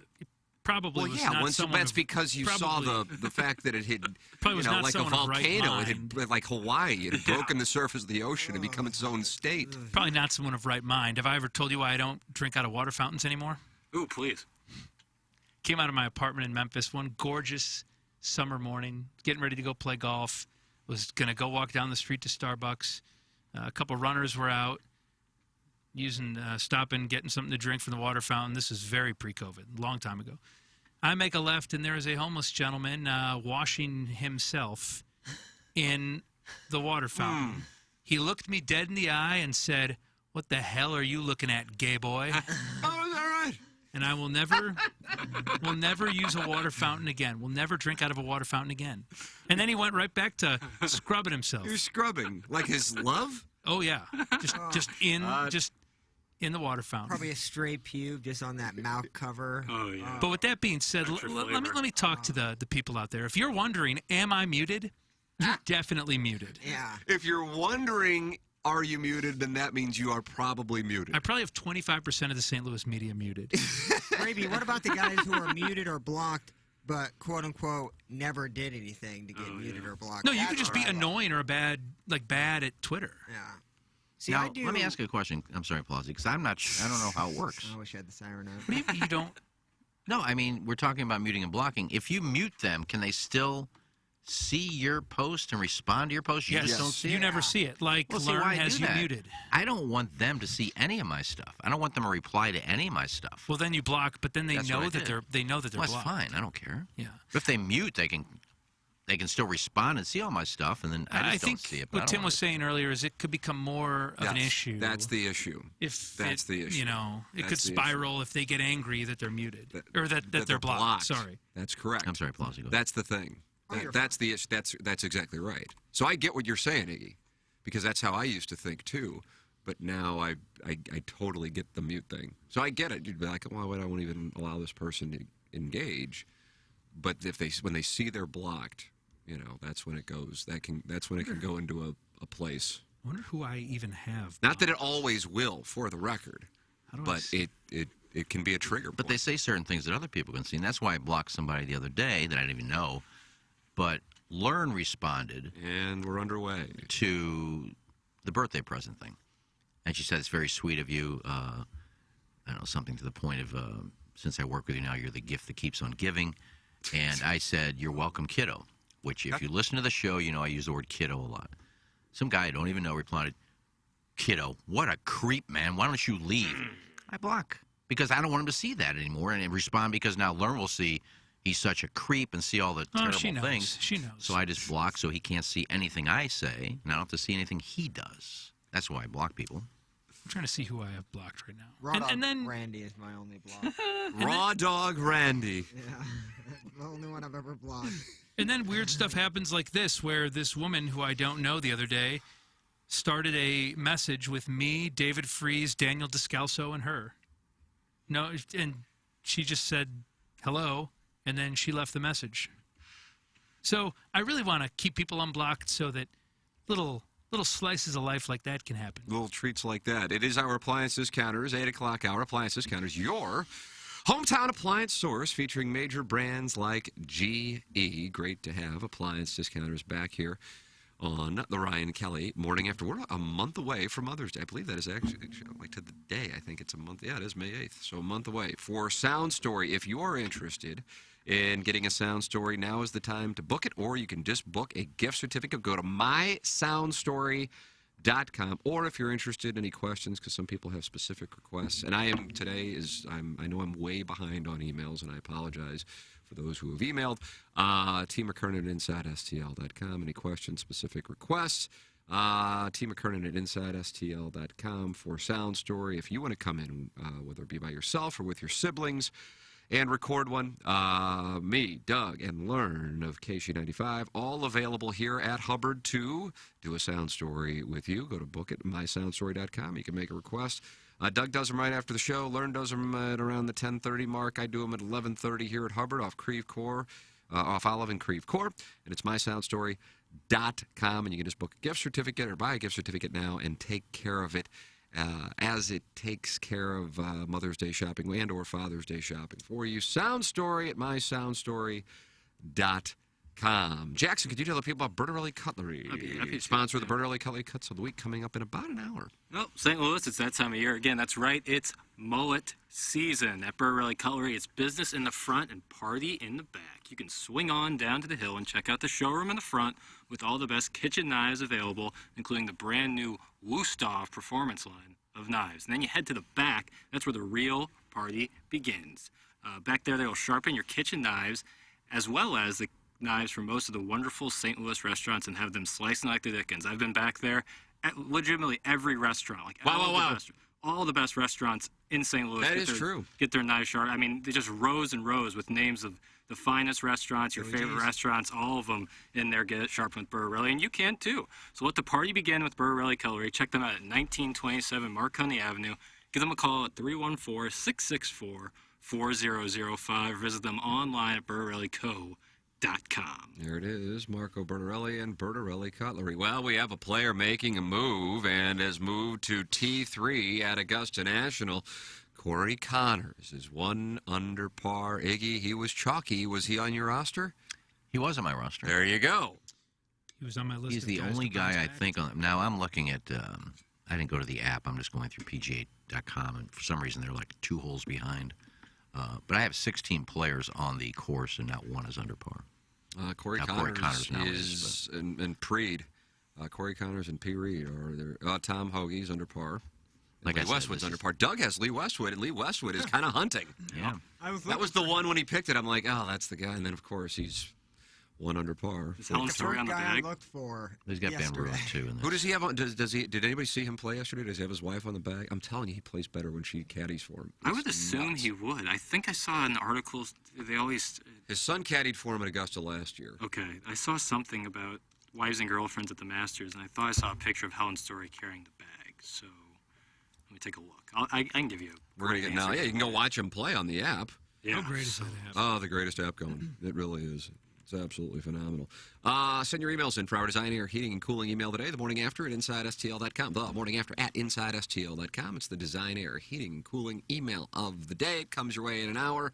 And don't forget, for our Email of the Month winner, you get 4 tickets, the Cardinals and Giants, courtesy of the great people at Hubbard. Engineer Design Facilities. If you have visibility to your company or place of businesses, commercial fire alarm panel and system, please email fire@edf-rg.com.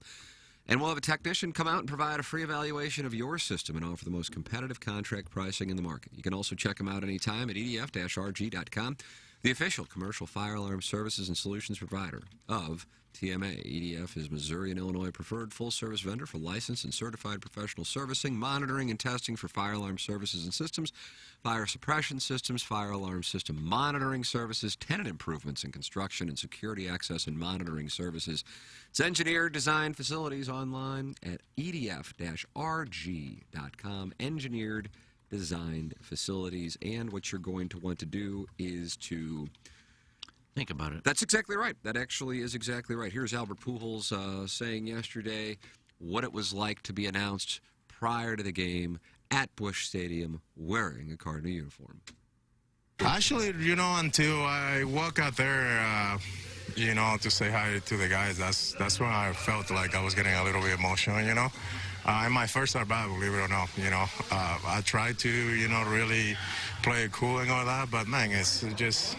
it's just pretty awesome, these fans, that's why they're the best in baseball. And, just be back here, where everything started for me and, try to finish my career and try to finish strong, with a championship. I think it's pretty special, so hopefully we can do that for the city. Hopefully we can do that for the 3 guys that are retiring this year. Hopefully we can do it, for the rest of the guys that are here. Albert Pujols. When he wants to be such a good soundbite. He wants to be? Is that what you said? No, when he wants to. Oh. that again, I don't have a lot of experience being around him, but Plowboy, I think he was reading your thread, bro. Man, throwing out the best fans in baseball. Sounded game like 1 of the return. He knows the playbook. He kind of fired a volley right at you. Yeah. Hey, good for him, though. I'm sure, they were standing. I actually did see somebody crying. You did. You were on the lookout for that. So it was right when it was either before or after Pujols was shaking DeWitt Jr. or DeWitt. See, the older DeWitt is he? He is Bill DeWitt Jr. The president, the younger, is Bill DeWitt III. Okay, but it is confusing, and I agree with so he was shaking hands with Jr. and they're all Wisconsin players. Absolutely, and then they cut away to the fans, and there was a lady crying her eyes out. And good for her. I mean, everybody has emotional moments in their life. I don't know if I mean, I liked seeing him in a Cardinal jersey. Certainly didn't tear up, but yeah, there were people shedding tears. Well, we don't kink shame here on the show. No. And if that's somebody's thing, then we're Chris, you know this. We're a sex-positive show. We're the most sex-positive HD2 show in the market. Sure. Guys, I was there for Pujols' first 4 at-bats. The first one, the entire stadium was standing up. The second at-bat, somewhere around 40 to 55% of the stadium was up. Third at-bat, not many at all. Fourth at-bat, my eyes had frozen over. Thanks. That's from Damon. I couldn't see on the fourth at-bat. What up, Dame? When Yadi, I was in like the main part of BPV, like that big with the huge TV. When Yadi went up there, and you could barely hear yourself think with like the people screaming and clapping when Yadi came up to the plate. They were going crazy. Which I mean, like we talk about the BFib and Plaza. I'm not saying because a lot of it's for show content, but it is like it's really cool, especially when you're playing someone with the Pirates, to have a fan base really into the team and. Especially with the state of baseball is in, I think it's really awesome. Yeah, what they do to opening People day is rocking with them. Yeah. I mean, you say it all the time. It is unreal. I mean, the first time I went there, I was blown away by it as a kid. So yeah, it's what they do is super cool, and I don't want to poo-poo it. And I love Yadi to death. And, I hope his statue is of him like catching the ball. I'm interested to see what. Were you surprised at the order? Did you think Pujols would come out last instead of Yadi? I don't know if they think of that. I'm sure they do. Oh, I bet they do. Yeah, okay. I bet they do. Yeah, I get where you're coming from there, Iggy. But I think the guy, and I've observed this for a long time, I don't know really, it kind of surprises me actually, that Molina is, and let me provide proper context, that Molina is as beloved in St. Louis as he is. Because it's not like if anything, I would think it would be Wainwright just because he's the, folksy, down-home, guy. But then at the same time, Bob Gibson was not folksy or down-home. He was just a ball-busting competitor, and Yadi Molina is a ball-busting competitor. And I'll tell you this, his teammates love him.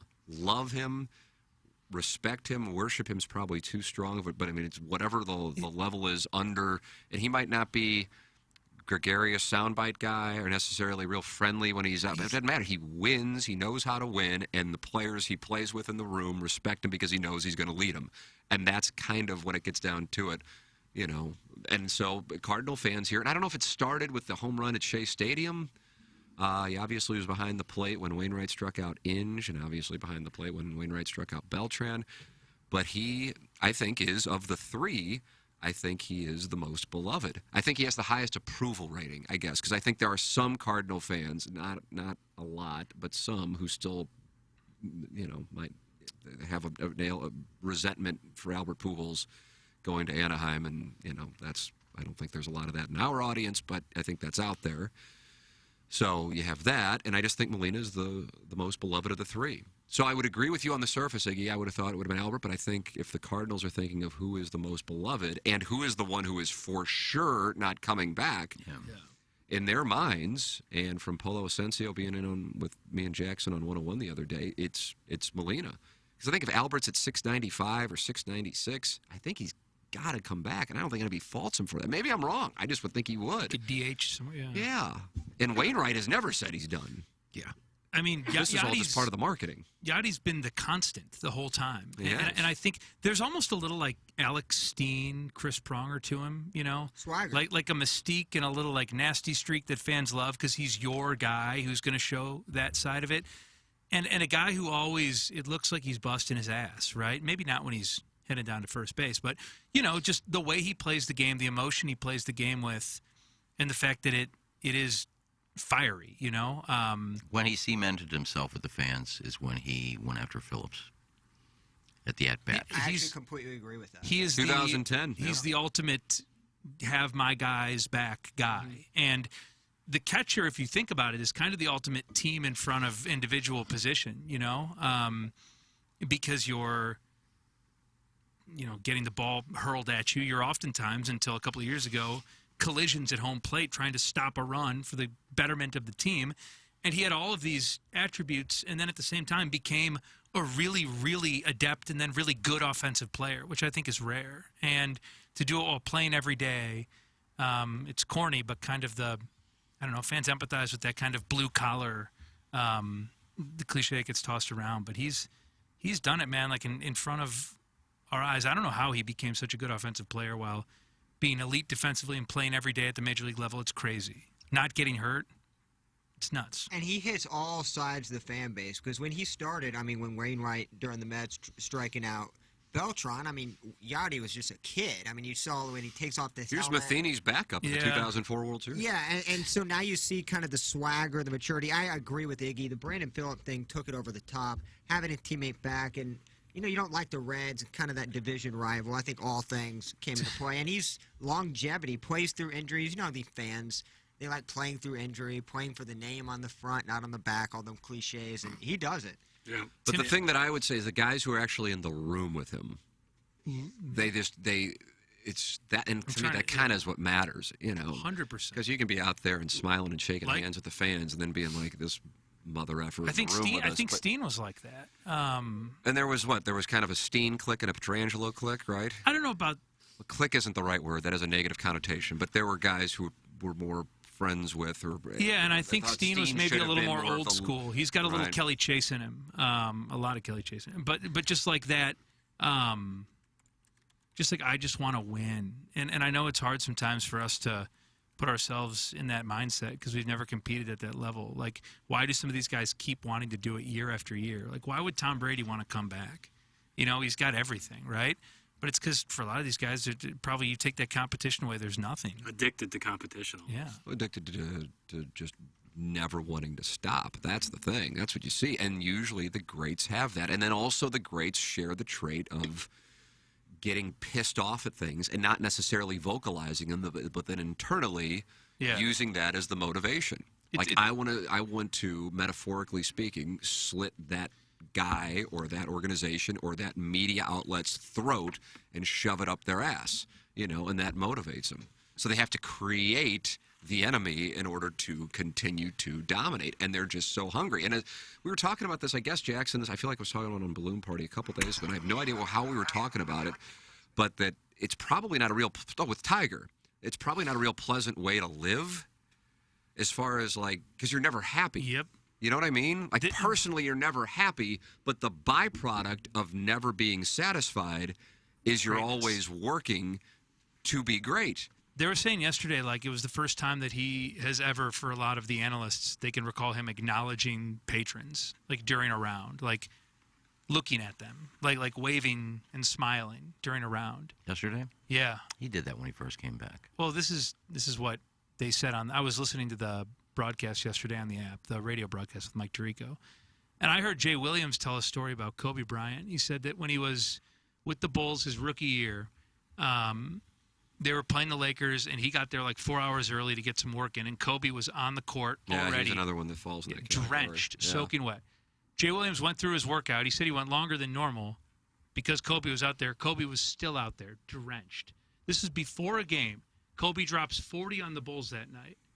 Jay Williams finds him after the game because he had told everyone on the team about this. And he goes, "Why were you out there so long for 5 hours before a game?" Kobe said, "Because I saw you out there, and I knew you'd go back and tell every MFer in that locker room." Wow. Like, that he's out there working harder than everyone. Well, I mean, and that's that. So, if anything, I appreciate the fact that Cardinal fans appreciate Yadi or Molina at the level, because I think again, and maybe this is more of a 2022 thing, but that it's the guy who's like going to be. And listen, I mean, Adam Wainwright, from my standpoint, is I don't know. I mean, he's just the greatest. He absolutely is the greatest. So it's not a criticism of Wainwright, but I think oftentimes the people who have the popularity are the the ones who are doing the whatever. He seems the too much public dance. Too much like your buddy. But he is. But I mean, it's a compliment to him. He is. That's who he is. He is a great guy. He is an absolute A+ greatest guy. And if he wanted to, he could be.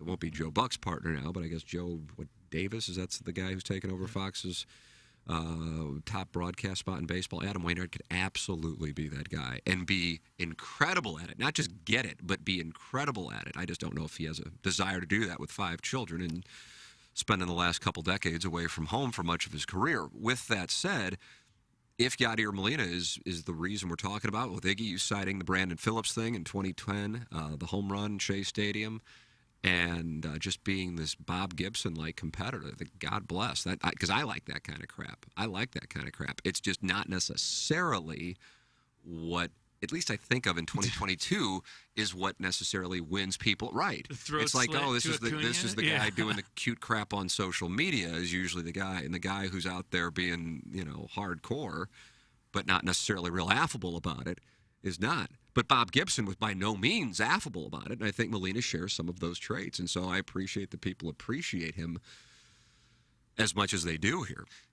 Tim Convey has a great joke where the punchline is he's talking about the Cardinals. He goes, "Who do you think is the second most popular guy in St. Louis with a neck tattoo?"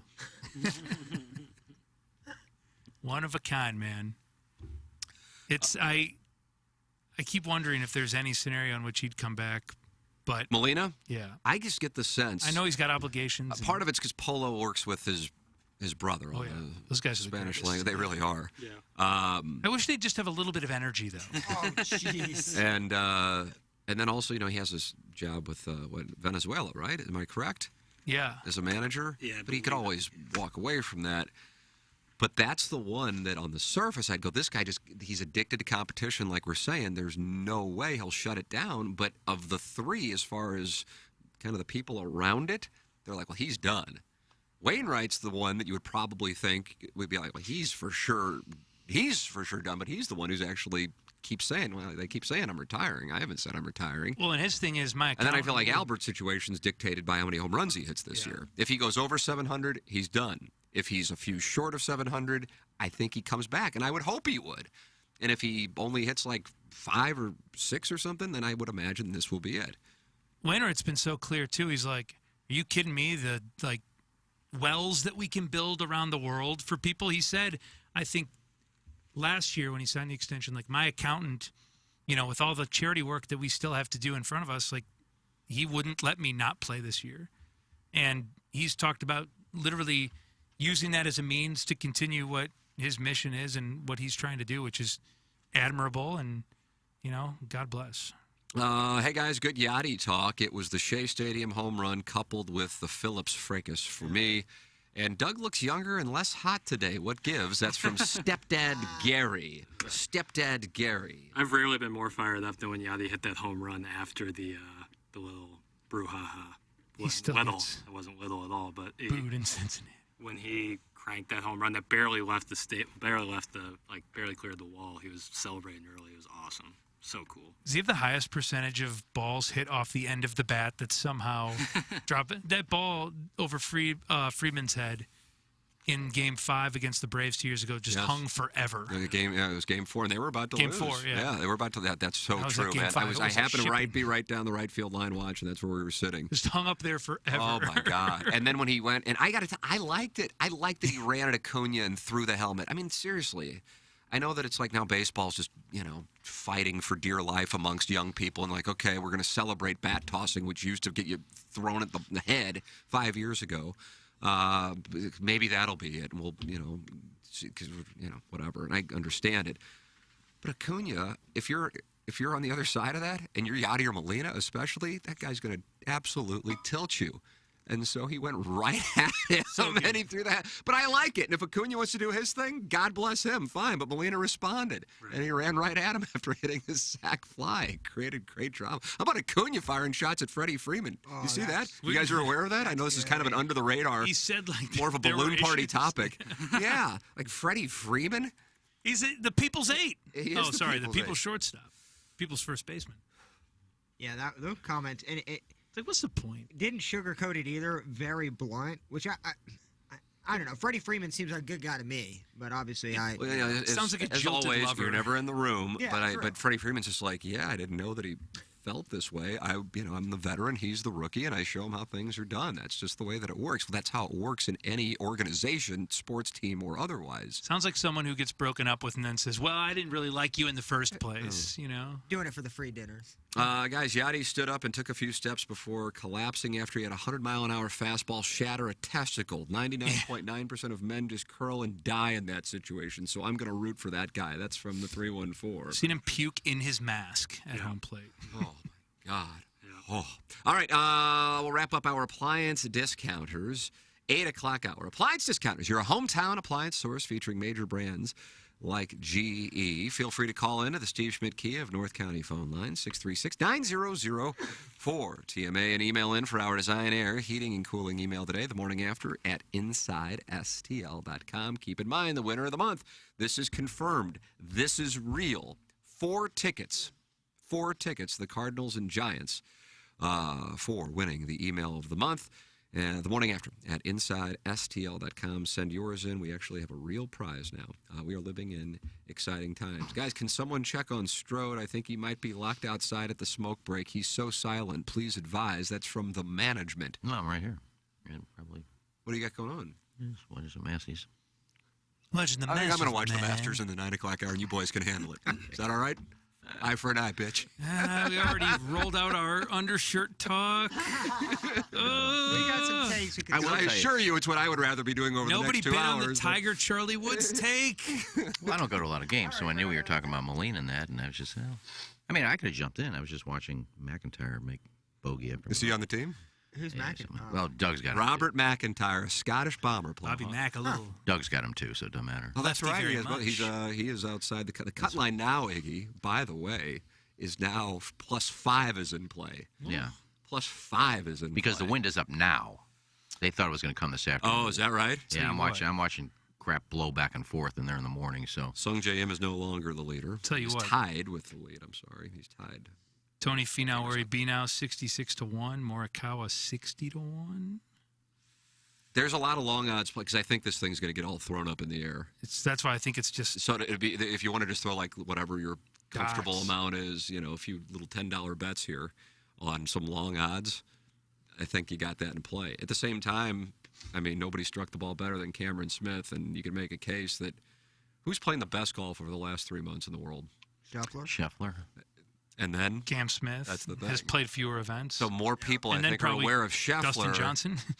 But Cam Smith actually is right there. I think- But Cam Smith's the favorite. I'm like, oh god, I'm going to get Cam Smith action here. And the fields that he's beaten. But he was plus 550 before I came in to do the show this morning. I'm like, oh, that isn't that great. But it's because he's right there at the top of the leaderboard. He had the third most unlucky putting yesterday, and he still did what he did. What did he do on 18 that he doubled? I didn't see that.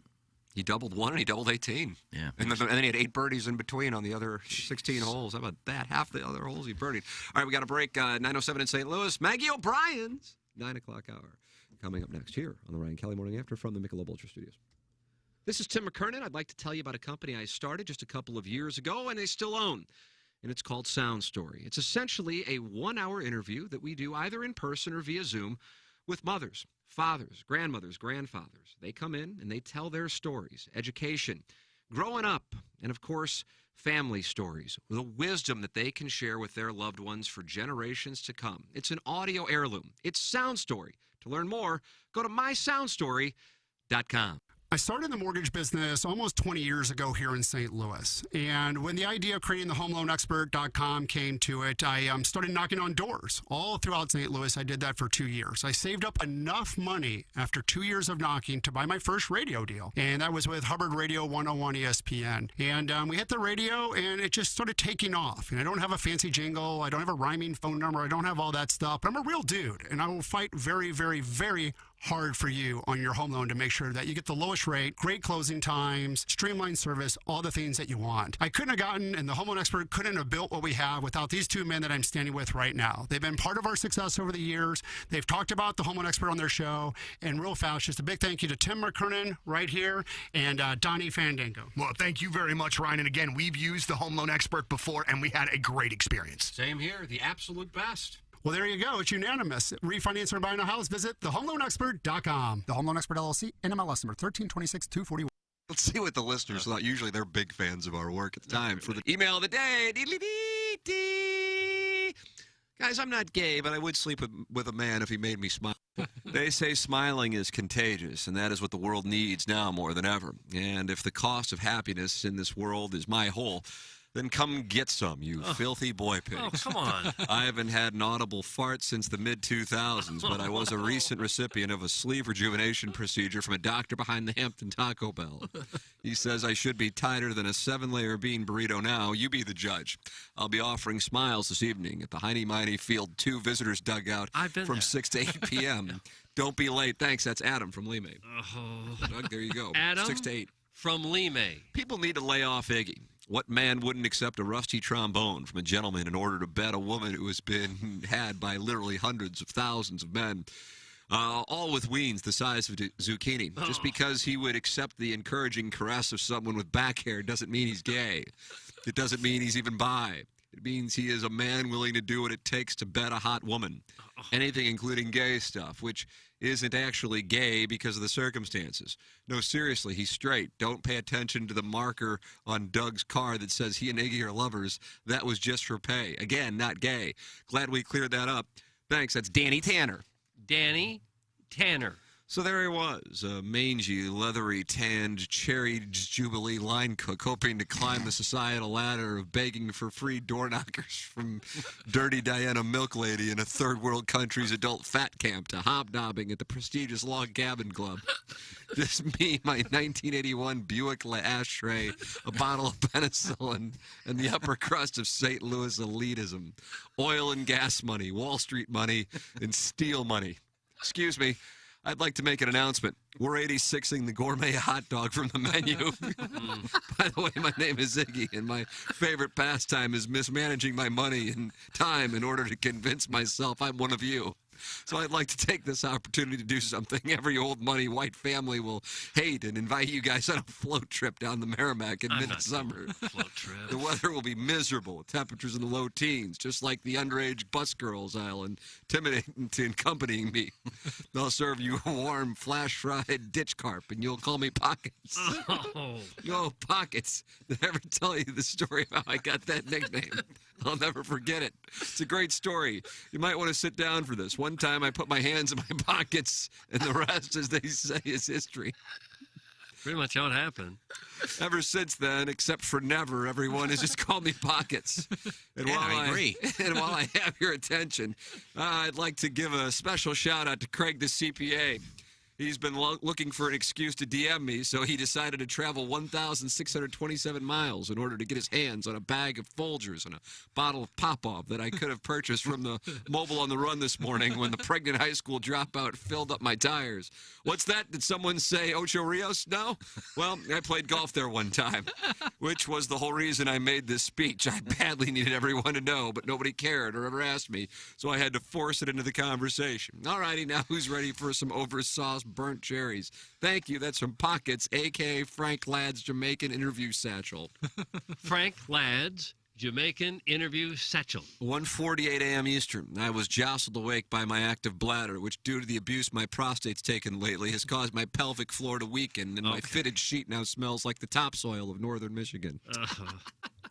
3:06 a.m. Eastern. This time I really am alert, as my prostate was a throbbing like Kieran Lee with about 2 minutes left in one of his films. What was it this time? Was it the stagnant broth wanting to escape into my Brooklyns? Or the severe beating it took from my father-in-law's new strap-on? Okay. He's decently endowed and flexible for someone his age, but That's enough. he likes to wear it over his diaper as it makes him feel pretty. That's enough. Think Who about was it, Doug. Tim? It's Tunnels 12,000. Tunnels 12,000 has been suspended. He's been suspended a period of 2 days' time, and his name, as we speak, will go into the Hot Shots leather-bound suspension logule, and it won't feel very good. I hate to have to reiterate this time and time again, but please, for the love of Yahweh, please stop bringing up the birthday I continue to bring up on the air. And hey, Swope, Lisa Ann is my friend by way of Tim. She's not your friend. She's mine, all mine. If you dare befriend my new beautiful little gay friend on Instagram, it's game over, kiddo. That's from Sinatra, was something, something, cement. Sinatra, something, something, cement. And finally, shortly after midnight on Friday, when I realized what a lucky man I was, it's a crazy world we live in today, but life has so many beautiful little moments if you keep an eye out on them. One of those moments hit me smack dab in the eye that night. A healthy mix of Miralax mud and manseed dripped from my Uncle Bill's post-coitus night hole. It got me right in my good peeper. Life had never been more clear. My calling in life was to become my uncle's wife. He was a gentle and loving man who got hoodwinked by a tran. Now he has limp wrists and enjoys sitting on fists. We were made for each other. We didn't talk about any of this stuff. Now I just need to divorce his brother. Ciao. I'll take a case of pink eye over blue balls any day of the week. That's Adam, and he's in Lee, man. That's what we have. Doug, a lot to work with here is the people. The people have spoken. I don't know. There was not a lot to vote for there. It just encourages them. I guess Sinatra, something, something, cement. I don't know why. I'm just throwing that out there. Got to vote for something. Well, I would have voted for him, but he also named himself Pockets. And I don't like that Pockets, it just stuck. It didn't stick. Did you like the nickname? It lasted for 1 day.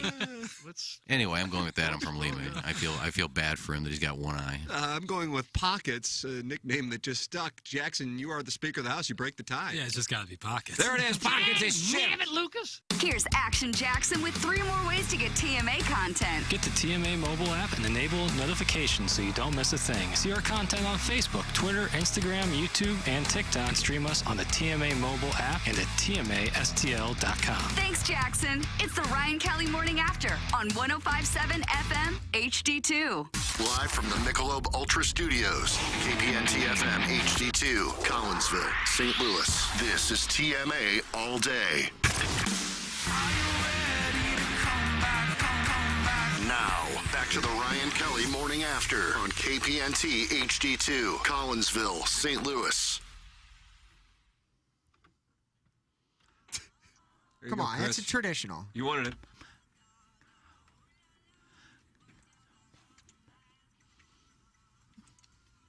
I saw Paul McCartney dancing in the crowd to this song. Yeah. I want your disease. I want your everything as long as it's free. I want your love. Love, love, love. I want your love. This is a It was skin crawling. To your hair. Hey. Get a diss in the sand. I want your love. Love, love, love. I want your love. The sweet release of death. It can't come soon enough. Here we go. Your bad romance. Go up there. Get up there. I've got a rad romance. What? What is that dance she does like this? Did you say rag Oh, there's romance? dancing. Today there's choreography. I want a bad Have a stroke? romance. You said rag romance. Caught in a bad romance.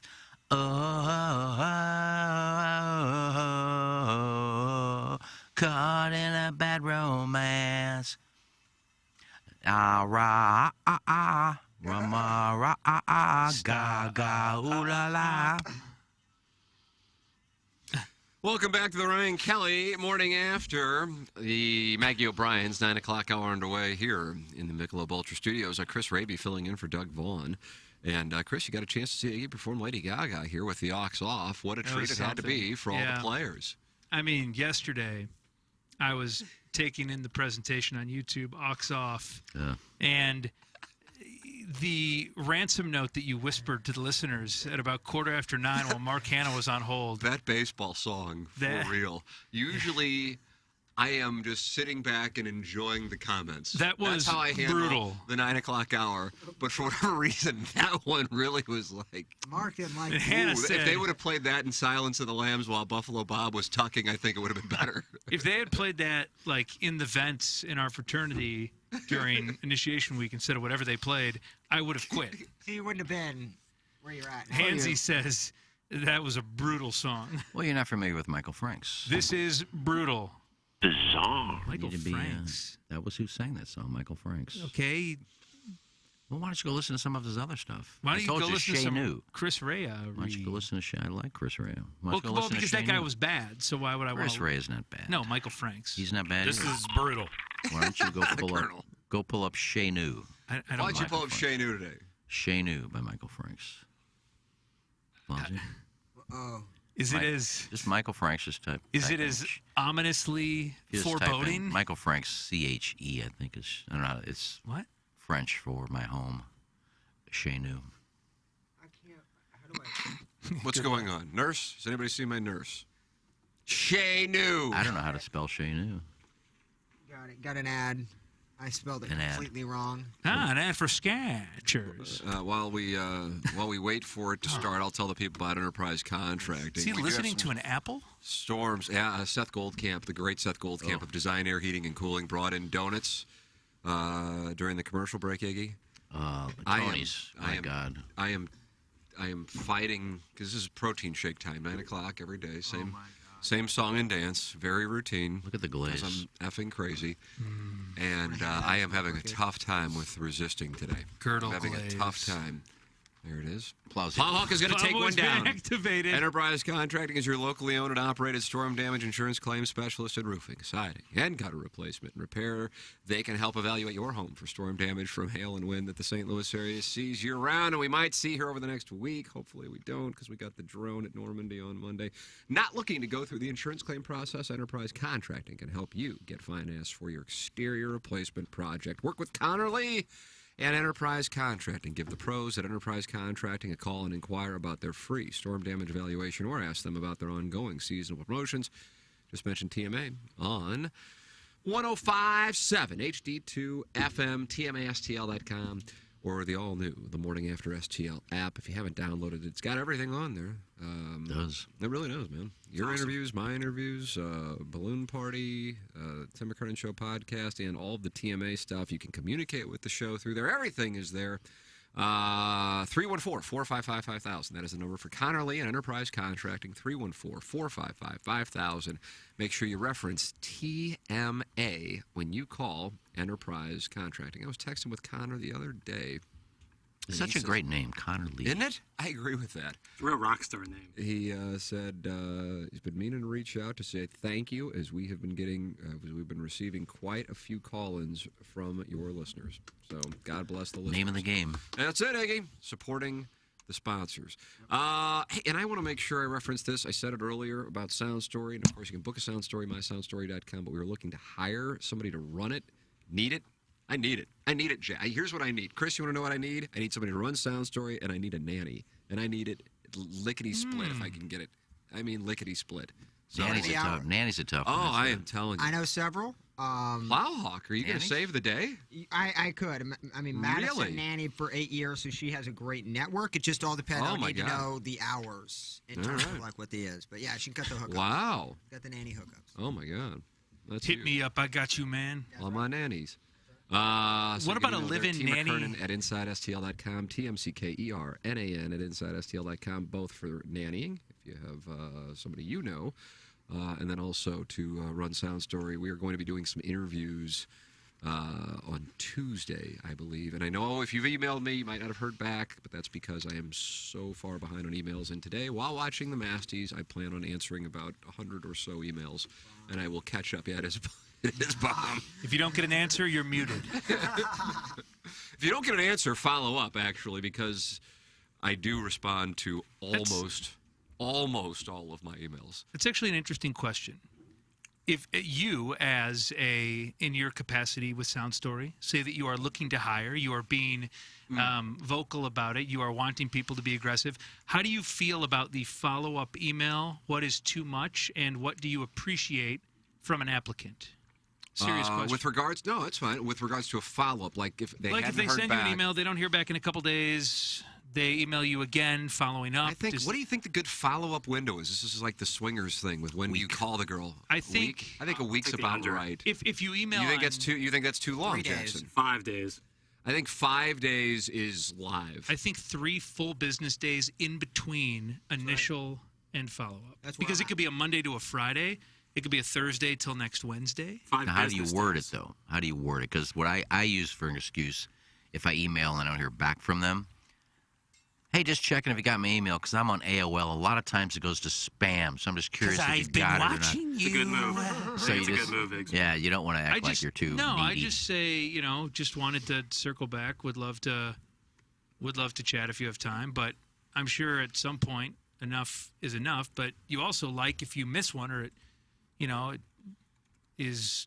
I don't think there's anything wrong with 3. I think the sweet spot is 5 business days. Yep. That's the move. But a 7 business days, or like if they emailed me on Monday and follow up the following Monday, I guess by definition that's 5 business days. So that to me is, and then what I'm looking for, because I did a few people who emailed me initially were saying, hey, I have a background in broadcasting. And I'm not saying that eliminates you by any means. I'm just saying that's not necessarily what we're looking for. We're looking for somebody to run and grow a business. Yeah, you're not getting any airtime, buddy. Here, just yeah, and I don't know how many people really, in the whole scheme of things, want that, but that's not a requirement by any means. It's a business. It's not the interviews. We've got that covered. So anyway, that's a serious thing, and we have investment capital and some people joining it who we are excited about, and I want to do more with it, but. As I have discovered here, I was kind of like, yeah, I can do TMA, and then I can do the 101 thing, and then I can do the podcast, and then I can do SoundStorm. I'm like, oh my god, and have a 2-month-old, and it's like, no, I absolutely. Oh, and compressing the ball. And then the most important part, learning to compress the ball. I have no shaft lean, bro. I have no shaft lean. And Jameson has got to be single digit. He's a 9.2. Probably in the next. But I think he's a sandbagger just because of his rapport with Cletus. I swear. And if he starts wearing a little tiny girdle, then we've got problems. I think if you look at the odds in the 2038 Masters, I think Jameson's at 65 to 1. Yeah, he's live. Maybe it'll be you and Jameson in the Ryder Cup, not Tiger and Charlie. What was I saying? I could see it. I got nothing, man. It's amazing that I'm able to even move the ball around with now seeing my swing and how I don't hit it properly. I didn't realize how bad I hit the golf ball. You'll get there. Unless you look yourself. I've seen what you got to do. I got to post these videos to the fan page. Well, I said, see how many people actually. And I know there are a few guys who are like really good. Obviously, Skip, but there's some other guys who are can just see it. Well, I'm talking about guys who are truly good players who are on there, but they just don't post, and they probably have this move, which is pretty basic. Other people, they get a chance to play once every month or 2 months, and you just hit it however you can hit it, so you don't duff it. But there's a proper way to actually hit the golf ball. Oh yeah. Well, let me ask you: when you hit your iron shots. That's my issue. Is your divot in front of the ball? Because you almost have to compress it for it to be in front of the ball. It can be, but it's almost like I hit it to create a divot. It's not like a natural thing. You're hitting too high?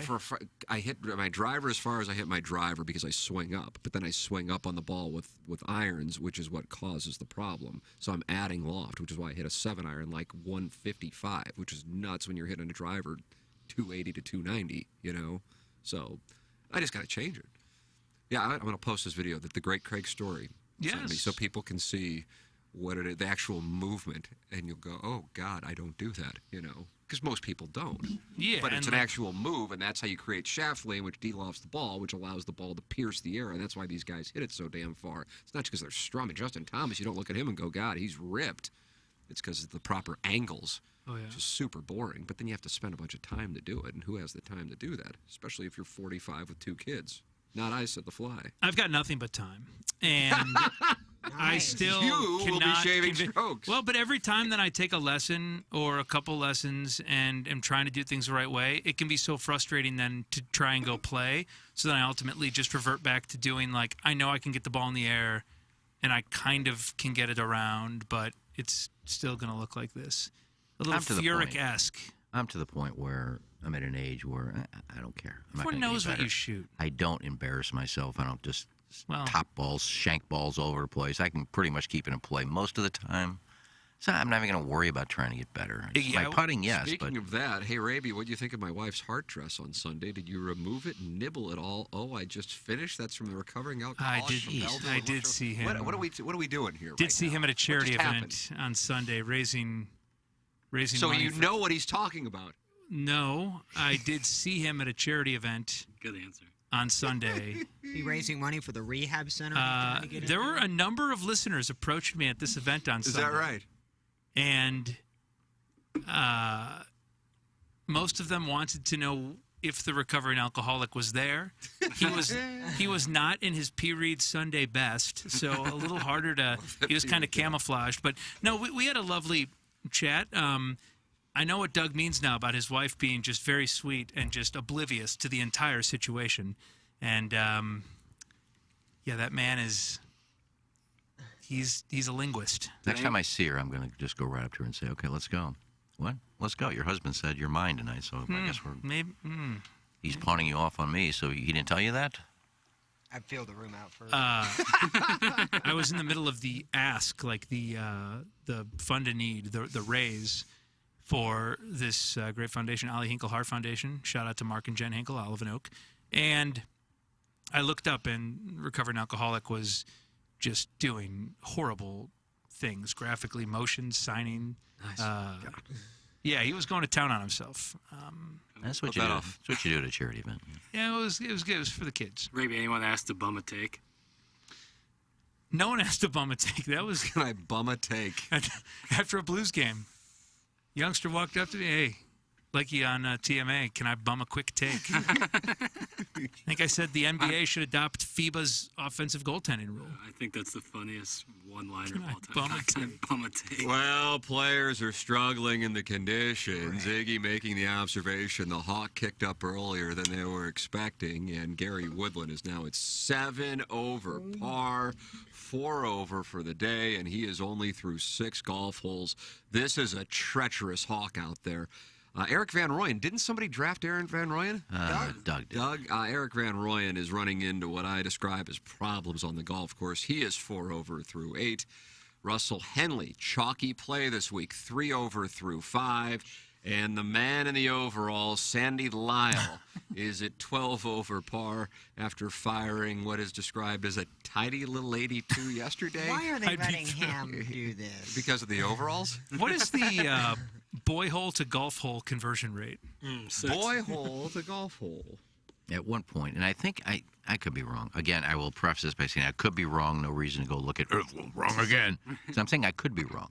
But there was a time when Augusta National changed their rule and said you can play up into a period where you're embarrassing yourself. We're going to tell you you're done. And I think they changed it back and said, hey, you can play as long as you want. But at what point do you look at Sandy Lyle and say, the overalls? You need to go. You got to call it. Come on. 82. I mean, Charles Cootie called himself when he shot a 90 when you're saying, I'm done. But I think they changed it back. So we're not going to tell you can't play, but you think you should know when you stop playing this event. And you had enough of Sandy Lyle. It's a take. Well, I don't care. I'm not. But I'm saying at one point, Sandy Lyle's going to say, I know I'm a Masters champion. I can play as long as I want, but man, why? I'm going to come out and shoot 80 every Thursday and Friday Who in cares? April. I'm going to stop playing and quit embarrassing myself. I don't think he's probably not embarrassing himself. He gets to play in the Masters every year. Morning, Tim. Just circling back, you ever hear my buddy Shay Newton Binder's disturbing song about sex in baseball? It's a romantic little French tune where he whispers second-degree assault lyrics about rounding third base to steal home on an unsuspecting young woman. Thanks. Well, I don't think it was Ellen Foley's unsuspecting. groundskeeper. I got a great network of nannies if you don't care about the hours. Unsuspecting. Do we have Shay New ready to go? I just asked what the hours were. I mean, not everybody's available all day, every day. Some people we are don't living. need all day, every day. That's We what I'm just thinking. But what if it was a hybrid nanny and sound story? Wow, a CEO and a nanny. You don't see a lot of them. Or you could do both. Well, I did. I called her mom. You could do both. Takes a village. Clip that off. Jameson, you ready to eat? Your sandwich is over there. I got sound story to work on here. Hey, speaking of Bittenbender. Speaking of Bittenbender. Were you talking bowling weights yesterday? Yeah. What kind of tech is Bittenbender tossing at the lanes? I would guess Shea's probably throwing 15 pound. 15-pound ball. How do you do? There aren't many people that throw 16 anymore. Does some Hoosier just peacock around and, drop his, nachos and his cheese curds and have like a 20-pound ball just to kind of show that he's the boss? Illegal. The most The 20-pound ball is illegal? The most you can go is 16. Okay. I did not. Is that right? I didn't know that. Egg on your face. Yeah, they don't even make Holy balls crow, over 16. sorry.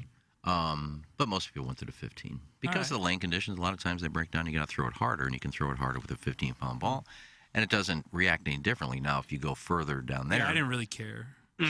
Some girls would throw 12-pound balls. Ooh. Why doesn't it strike? Well, a 12-pound ball is going to deflect. Tidy dozen. Iggy, I'm being 100% serious. Would you consider giving me a bowling lesson? Sure, buddy. I am so bad at bowling, and I want to be good. Wow, look at Jackson. Anytime, man. We're talking about compressing the golf ball. You saw what I did at Fontbonne. That's why I just want to be able to spin it.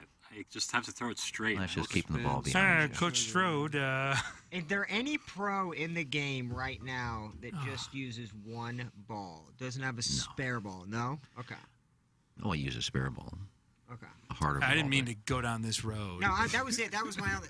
Well, don't worry. It's time for the Bertarelli Cutlery Cuts of the Week, so it doesn't matter what we want to talk about. We have to play them. It's a sponsored segment by our longest-running sponsor, Marco Bertarelli and Bertarelli Cutlery Cuts of the Week. Cuts of the Week are brought to you by Bertarelli Cutlery. Visit them on the Hill or online at bertarellico.com. Cut 1. So Farner reported. Farmer. Nurse. Is it Farmer or Farner? Did you say Sam Farmer? Oh, it's a girl. No. What in the world? I thought Sam Farmer was a girl. She's in L.A., right? He's a guy. Keep going. Anyway. That wasn't a real hot take. I'm eating the oven mitts off. That one came out of the oven. It's still frozen on the inside. Get it ready to be put Dad, back when you on. hear the name Sam, do you think more of men or women? Sam Ponder. Usually men. Sam Ponder. Wasn't Tony Maselli's daughter on Who's the Boss, Sam, the wonderful Alyssa Milano? And she had that cute little Danny Pintaro as a brother Jonathan. So Sam Farner reported it. Farmer.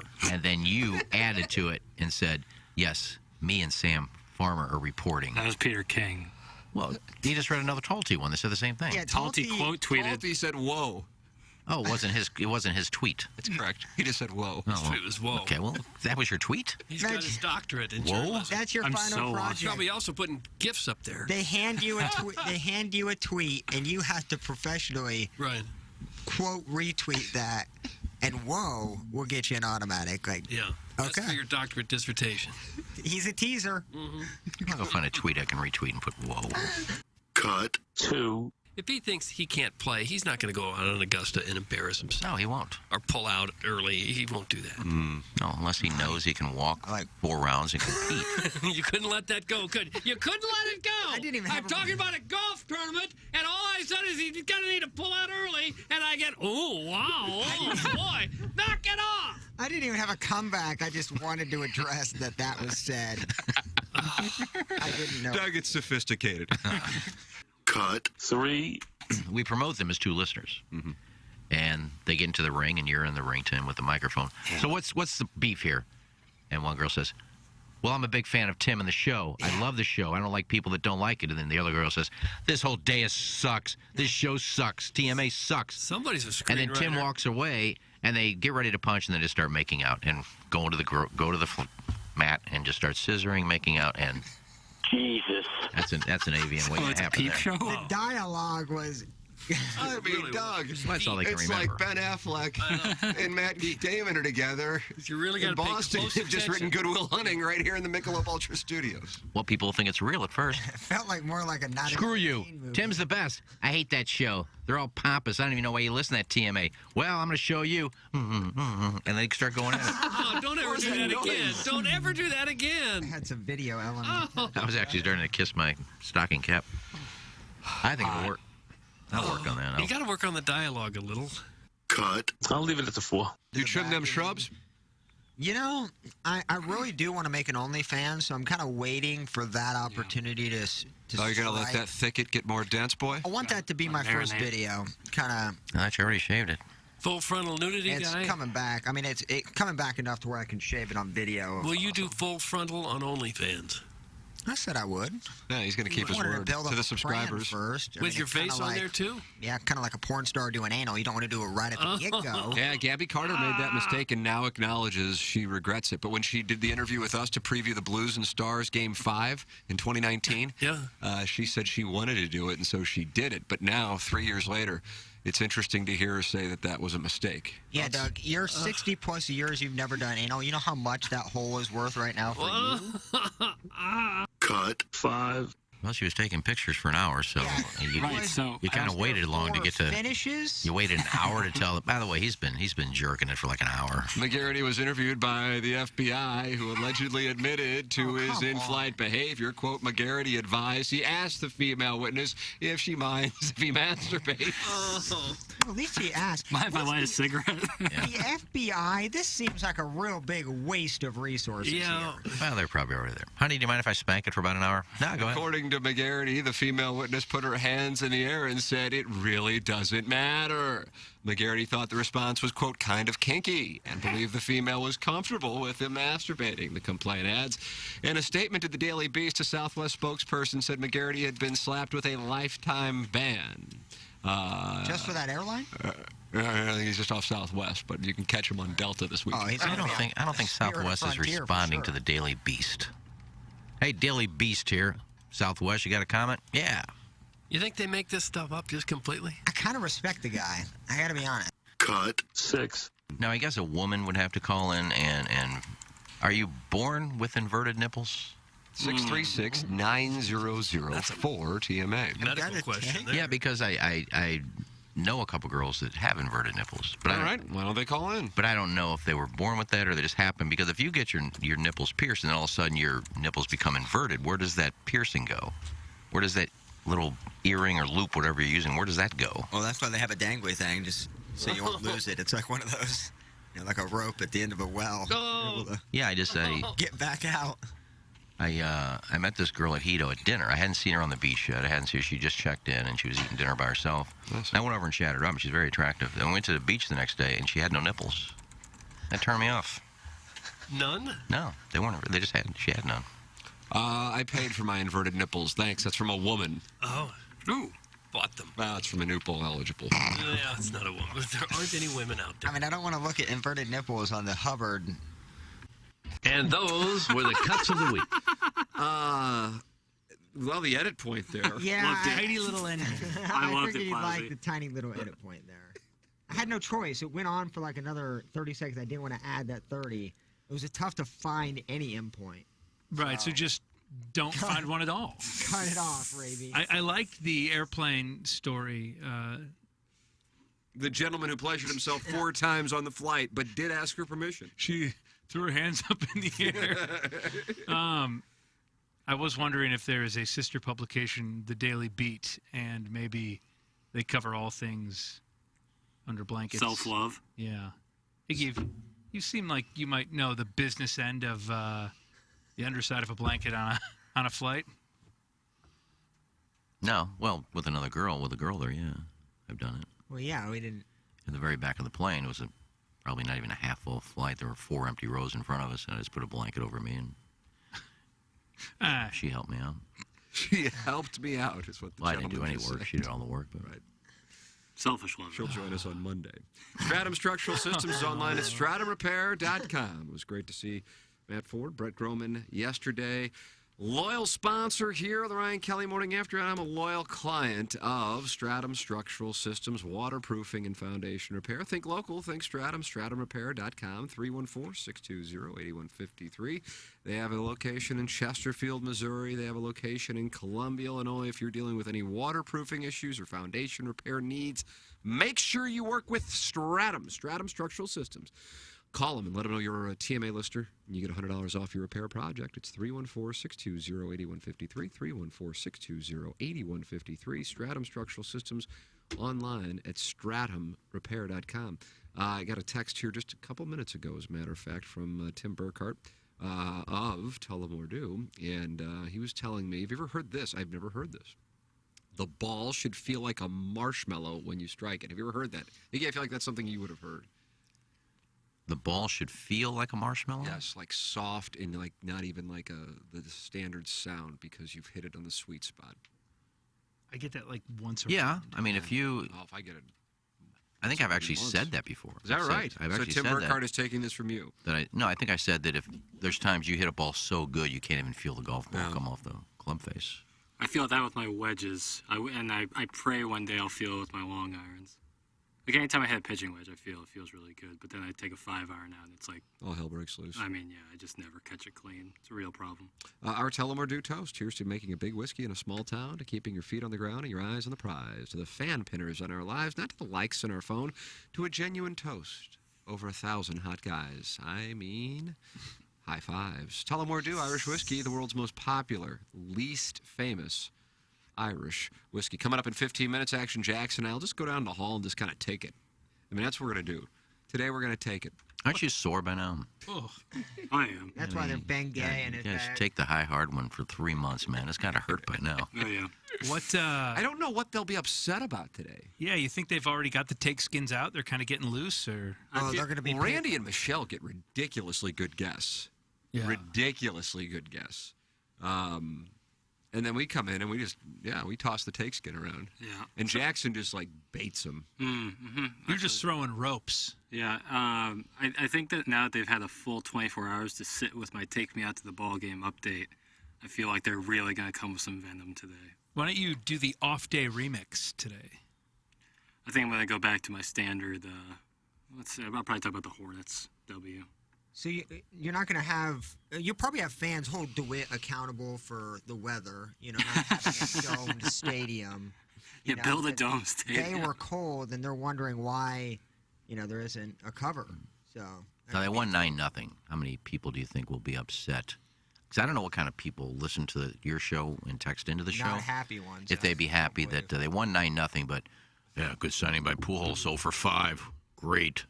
What if you just went really in depth into a random MLB box score? Went through the whole thing, inning by inning. Just the whole box score. Let's give your fantasy update on your team yesterday. You didn't. 9-0 to Projo. Did you have a mic drop from me? Oh, Jackson, yeah. Damn it, Raby. Oh, I was gonna say otherwise I'll make another and send it in. No, Do it. That if it's there, it's there. I'll get it. It's just, Live mic. Ask a question. It's a lot of and, things like, to. really like. That's what Dotem on his Juwan Howard take. So what did you say at the beginning? Bill, get off my belt. Yeah, Bill, get off my belt. Bill, get off. He had takes he wanted to get off his chest. Boy chest. How did our thing come out yesterday? I'm not saying go do it right now, but It's going up today. But did it look okay? Yeah. What are you talking about? Oh, the thing Iggy, where Iggy introducing us. that was kind of a sketch in a bit, right? Oh, that was, yeah. I thought that. So I think it Going up today. Carol Bow could have a script attached to it as well. We had a lot of content yesterday, so I'm trying to, supply, stretch it out a bit. Yeah, I like that, Jackson. Tim walked in like, don't bother me with this announcement. Just strolled right in. Yeah, that's I'm in character. I can't be disturbed. Daniel Day-Lewis. Trying to be on brand. Yeah, I'm always in character. Then you go to Italy where you're a cobbler in between pictures. That's right. Phantom Thread. Guys, I have an assignment for the dais. Go back and podcast this segment on your way home today. The breathing is incomprehensible. That's from Harrison's Brother Master, and I know he's on Jackson's Mount Rushmore. Now I know my he is. favorite audio postcard. Breathe. For the most part, I've been sitting right here. I forwarded an email I got. I can hear it on the podcast. Oh, Chris. And And you you did know this who it today, is. and you did this at 9:47. I gotta go in 13 minutes whether I want to or not, and it might be more of the former. It is. Oh, why'd you have to say it? Oh, man. Those are fighting words, and you did it at 9:47. I don't really care anymore. I don't care what you say. I really don't. Somebody said it's not Iggy. Here's the proof it's not Iggy, and they posted some video. And Jackson, somebody do you else feel like does that's a this. shot at you? Yes. Well, it was. Not by me. Not by me. Gina? Not by me. By the Jackson, person do you that. feel it's a shot at you by Iggy? Less so than the person posting it because, They they're like, tried to provide they're like, video here's the evidence. evidence, and I have no evidence that Jackson's doing it, but I'm going to blame it on him. So he contradicted himself. So think no, that was- I put nothing on Iggy. I think it was right after I posted something. You could just hear Iggy breathing so loud. Doug and I, for real, it's not an act. Because I don't want the listener's experience to be negative outside of just the content that we provide. And so I sent this to Tommy Madden and Marty Link 2 nights ago. Guys sent me an email to my personal account, and he framed it a way that I'm going to take it seriously. He's like, I'm a loyal listener. I love the show. He goes, but it really is bad. And I don't think Iggy's trying to do it. I think what really happened here is I talk louder, Doug talks louder, and so they turned up the sensitivity of Iggy's microphone, and so that is why it's audible to the audience. But when I'm sitting here, I have never heard it. I wonder. Never. Yeah. Because if I did, I'd go to them and say, hey, something that we just need to adjust it. I wonder if a pop filter might help. One of those. Well, there's a stocking cap. I've got a stocking cap and 4 mic flags over this thing, or 4 mic covers over this. I can see that. This is the screen that is right up like on your mouth here, 4 or 5 inches away from, and it's directional. This thing. Right, but this is you're talking about a pop. A pop filter is for. Doesn't it hook up like underneath and it goes? It just like clamps on, yeah. Do you think that could affect it? I don't know, or like in a positive way. I bet you they. I mean, I do a lot of voiceovers, and let me tell you that I use one. Wow. But Iggy, I don't know what to tell you. I don't hear. I'll just talk from back here. How about that? I never took it with the video thing as a shot from Iggy. It was a shot from the gentleman. You know what else it is? That these are just really, really, really nice microphones. That's the biggest. So they pick stuff up. That's a. How do I sound from right here? Handsome. You can tell you're a little off, but I mean, in terms of what would you rather have? That's how Posey talks most of the time. My ungodly breathing as I talk. Don't let him get to you. He's miserable. Harrison's brother master. They're not getting it to me. But now the emails are going to Tim, and he Well, thinks they there's can go to something me. about it. So that's been happening. we'll just figure it out. That's fine. And like I said, that's fine. I don't mind. It's when somebody like will just be like, I mean, what the hell are you guys doing there? Iggy's breathing and nobody cares. I'm like, okay. I don't care Is about that that. really- is that But how- if it's a- if you were to it's a meet genuine me and email. sit across from me, is that how you would conduct yourself? See, I can You know, only. I get you're tough. I only hear it like when I'm trying to listen for it. But Like, if somebody it's not some. contacts me and says, hey, listen, I really do like the show. I know it's kind of a joke, but it is prominent.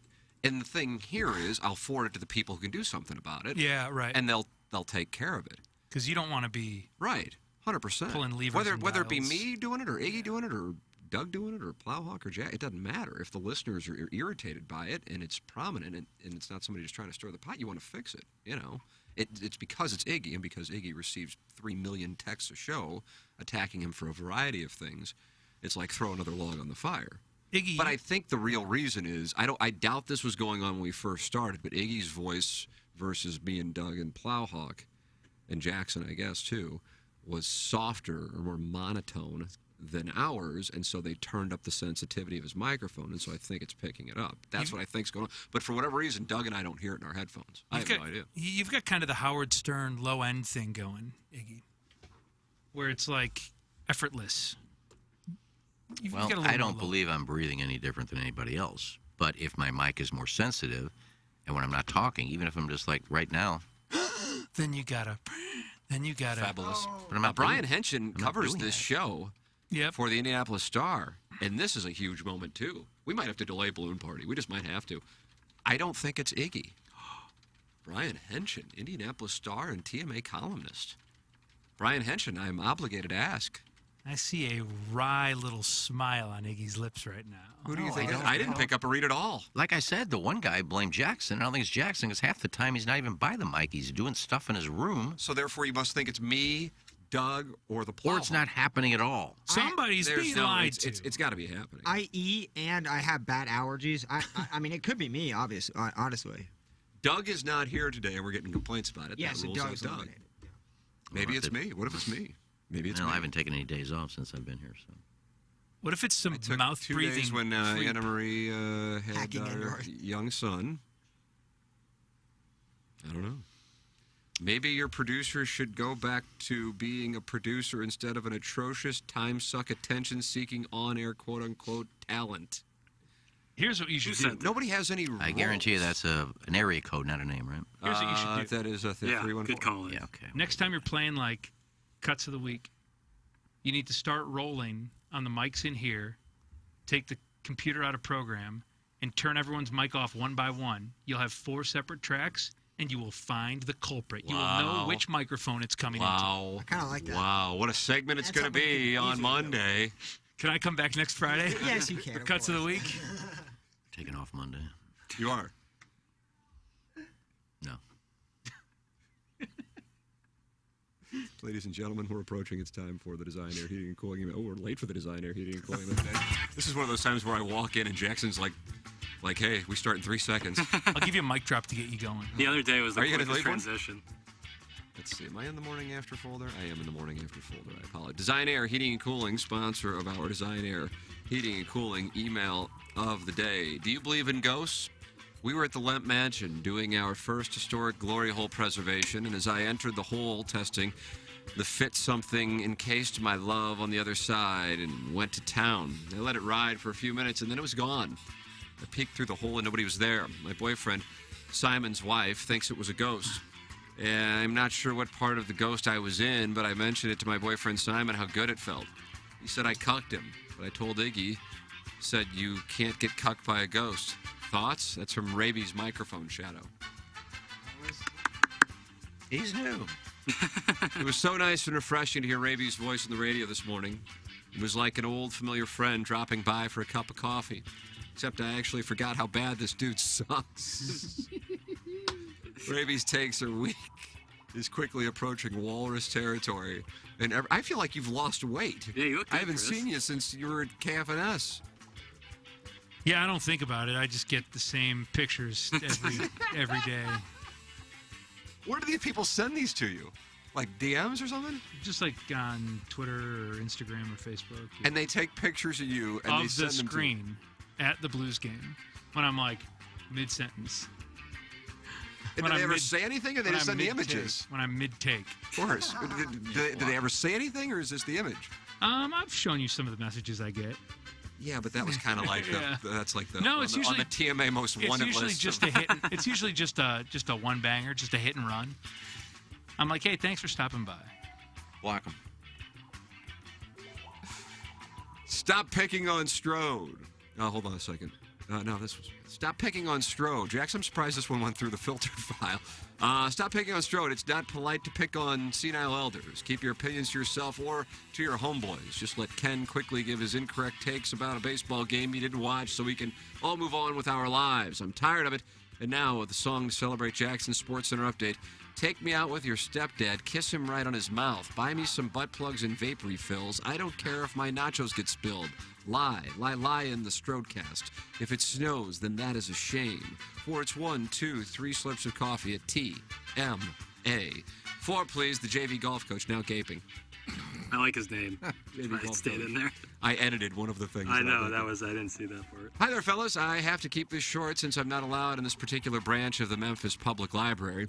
I just wanted y'all to know you are employing a pervert on that show of yours. A few years back, I got done giving a quote-unquote favor for a dry rub rib. Before I dove into my tasty treat, I wanted to wash myself. I found an open apartment, went inside, and started cleaning up in the fountain. I don't want any brine, baby gravy, or other bodily fluids on my rib. Anyway, all of a sudden, this chubby-faced Matt Stafford lookalike comes out and just stares as I'm watching my coin purse. Apparently, he liked my hangdown because he wouldn't keep his eyes off it. I ain't giving free J.O. shows, at least without my Dirk Diggler fee, so I hollered at him, "What you looking at, Game Boy?"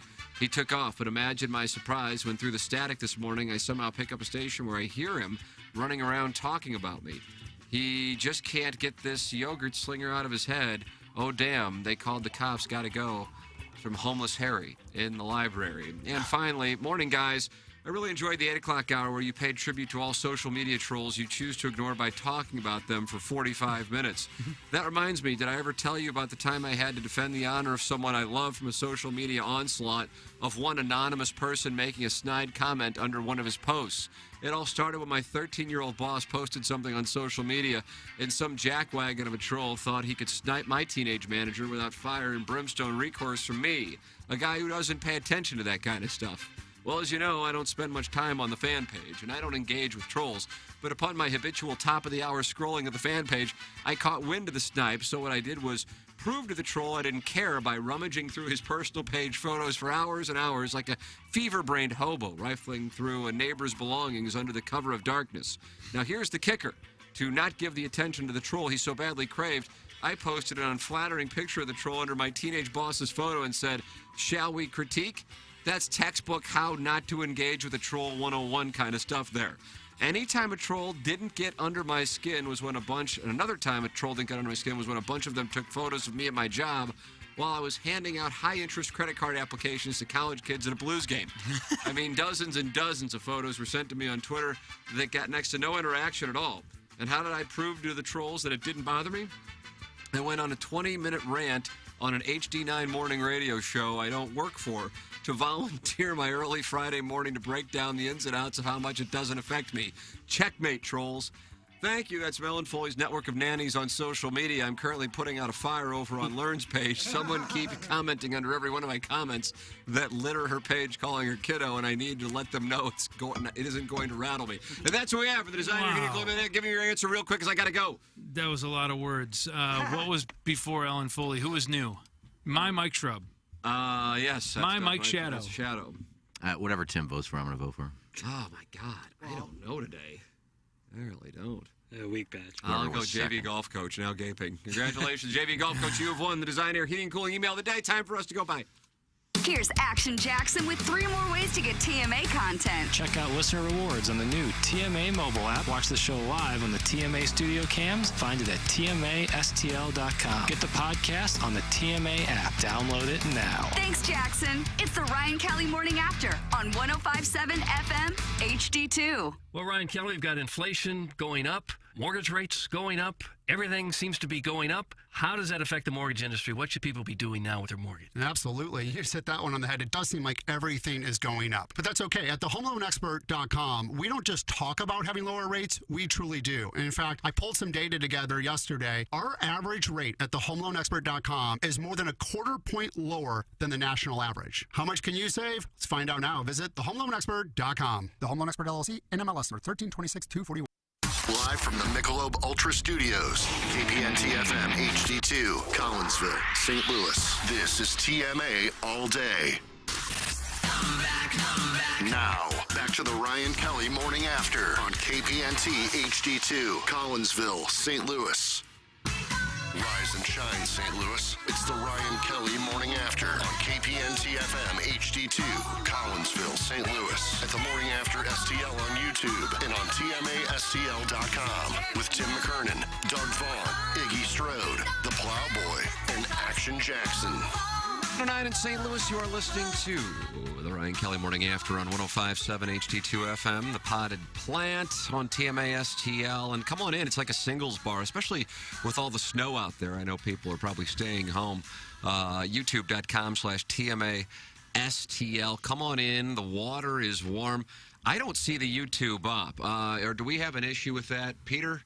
Nurse? Hit auto, please. And there it is. No, it's up. And there it is. Oh, yes. Welcome to the Michelob Ultra Studios. Timothy Michael McKernan, Kenneth Iggy Strode. The Plowhawk is on the 1s and 2s. Action Jackson, Virgin Pringles Sauce Boss.